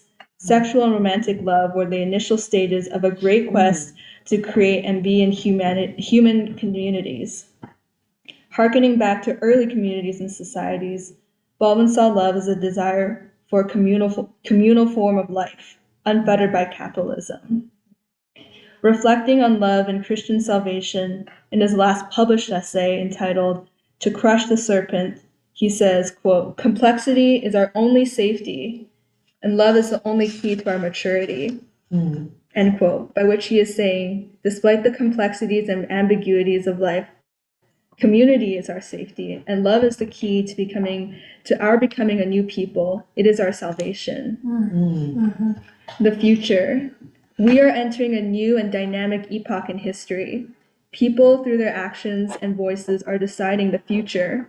The path through which Americans achieve a new nation is the Black Freedom Movement and the vision it gifted the American people.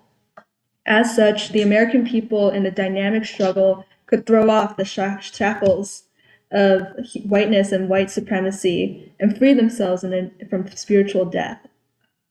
In what Baldwin called achieving our nation, a new civilization and a new American man and woman could be born. In this year of James Arthur Baldwin, God's revolutionary voice, Baldwin will speak to Philadelphia, and Philadelphia will speak back to him.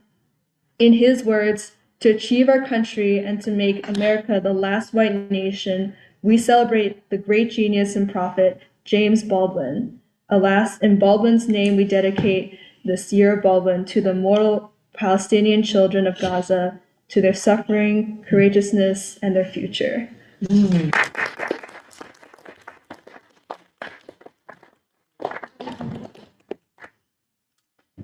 Yeah, I definitely see where those feedback we had sort of given in the last session had been into it. And I just think this really stands so powerfly as a statement for, what we're doing.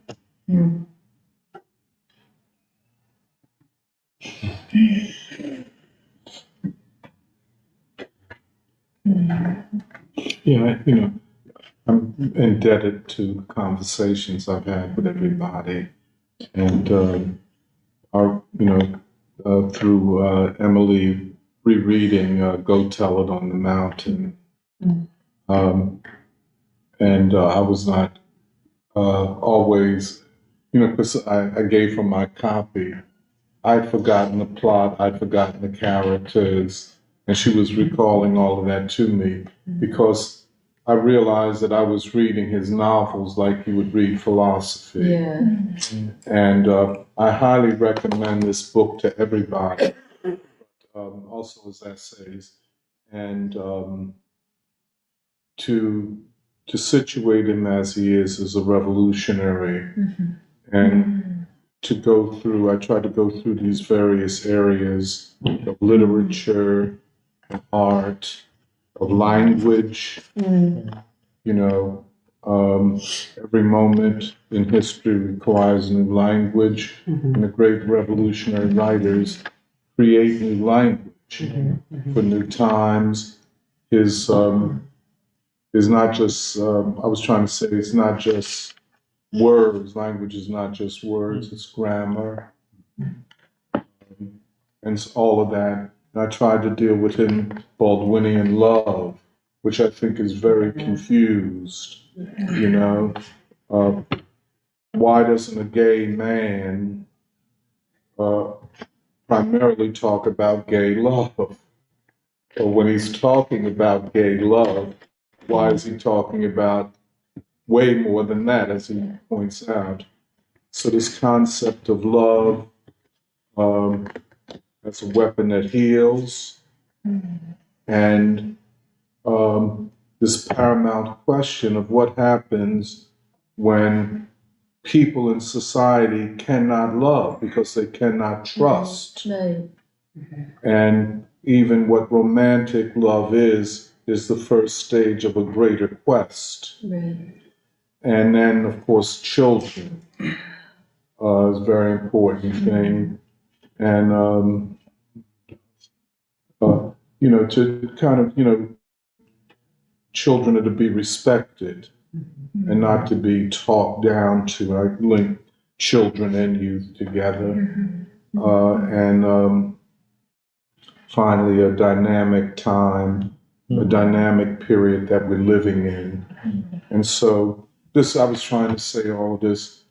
I mean, what is there to celebrate about Baldwin? There's a lot to celebrate. And there's a lot that's going to be wrongly celebrated. But I think by us,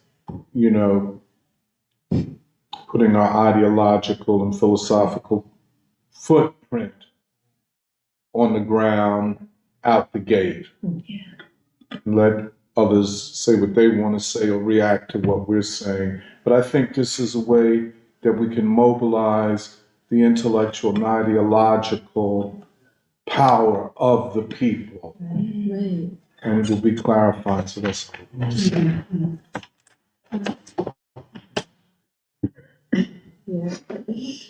Yeah, I feel like I'm pretty curious to see like a little bit more or know a little bit more about like what does this like Baldwinian like love mean for like the city and just the country, because I feel like in a lot of ways this is like for one is like motivating people to understand that they have like the potential to I guess like change society and themselves. But I'm also curious like how this is gonna give us the tools to do that. And so like honestly these conversations that we're gonna have to like for the American people themselves to like work out like who we are and what how to find each other. So I think it's something. And then we'll be having reading groups in diverse places, from the Black Writers Museum to Mosque Number 12 to Broken Shoe. Wooden shoe. Wooden Shoe. I like broken. Wooden Shoe to the Lotus Collective at Penn, and hopefully other places where people can read. And in high schools, South Philadelphia and West Philly High School. And so I think it'll be a great experience, a great way of, ideologically connecting with the people. Well, did you? What did you learn there? Nah, it's just wonderful with the statement and that. Glad you did, man. Nah, I feel like a lot of this is also just to encourage people to practice empathy. Speak up just a little bit. Nah, to encourage people to practice empathy. I think people want to do more, and they kind of get discouraged when they see how strong other people can act in love. They, might not see themselves in the same role, but like that's something that you can also work on yourself. I think that is a big aspect of what is being spoken here, and what King speaks on, and what Baldwin speaks on, is that you have to rise to the occasion, accept where you are, but if the objective is to proceed beyond, find people that support that momentum. So, I enjoy it. We have a new person that came here today. What's your name again? My name is Coulter. Coulter. My last name is Chatrand or Shoshiron. Are you from Philly? I've been here for 4 years, but I'm originally from Butte, Montana. Oh, right on. Yes. I moved here really mostly as a means to get politically active. I spent some time in Texas trying to make it as a musician in Austin, and I got involved with Black Lives Matter to a certain extent, went with some Antifa types and the Austin Red Guards. But that was a long time ago. Yeah. So I've been in Philly since 2019, and I got involved with the Starbucks Workers United after COVID. And so I've been more or less involved in unions in the area, because through that, I had an election at my location, but we lost. Other locations won. There's plenty of union locations in Philly at this point, which is great. Wasn't too great for me because that was disappointing, but one of my regulars was an operating engineer, and I'm about to finish my first year of my apprenticeship with the International Union of the Operating Engineers. So that's cool. Yeah. Also, around the same time that I was getting involved with Workers United, I didn't know whether I was kind of on my way to joining PSL. I didn't know whether I should join the CPUSA or something like that. I had gotten in touch with basically the radical labor movement of my hometown from 100 years ago, which Butte, Montana, nobody knows about, but it was called the Gibraltar of Labor at one point in time, where the biggest mining district in the Western Hemisphere. If you get me started talking about Butte, Montana. I was involved with the IWW a little bit. Oh, I'm sorry. Yeah, it's okay. People mix them all up all the time. But, around the time I was getting involved with Workers United, I had found a YouTube channel called the People's School for Marxist-Leninist Studies, and started listening to that, and then got in touch with the people who run it, and then joined the Party of Communist USA. So I've been with them for I know it's Angelo, man. Yeah. So we gotta talk about that. I'm old school. So I also brought some brochures, but that's why I'm here. Is they were like, you gotta go down and sit in on this, and because from everything I've been hearing, ideologically 99% is pretty much the same. So I'd love to. Let's hang out. Let's we can build some bridges. Yeah. Okay, well, It was really nice being back with everyone, and we'll see everyone who's online and in person next week. It's lunchtime. Bye, everyone.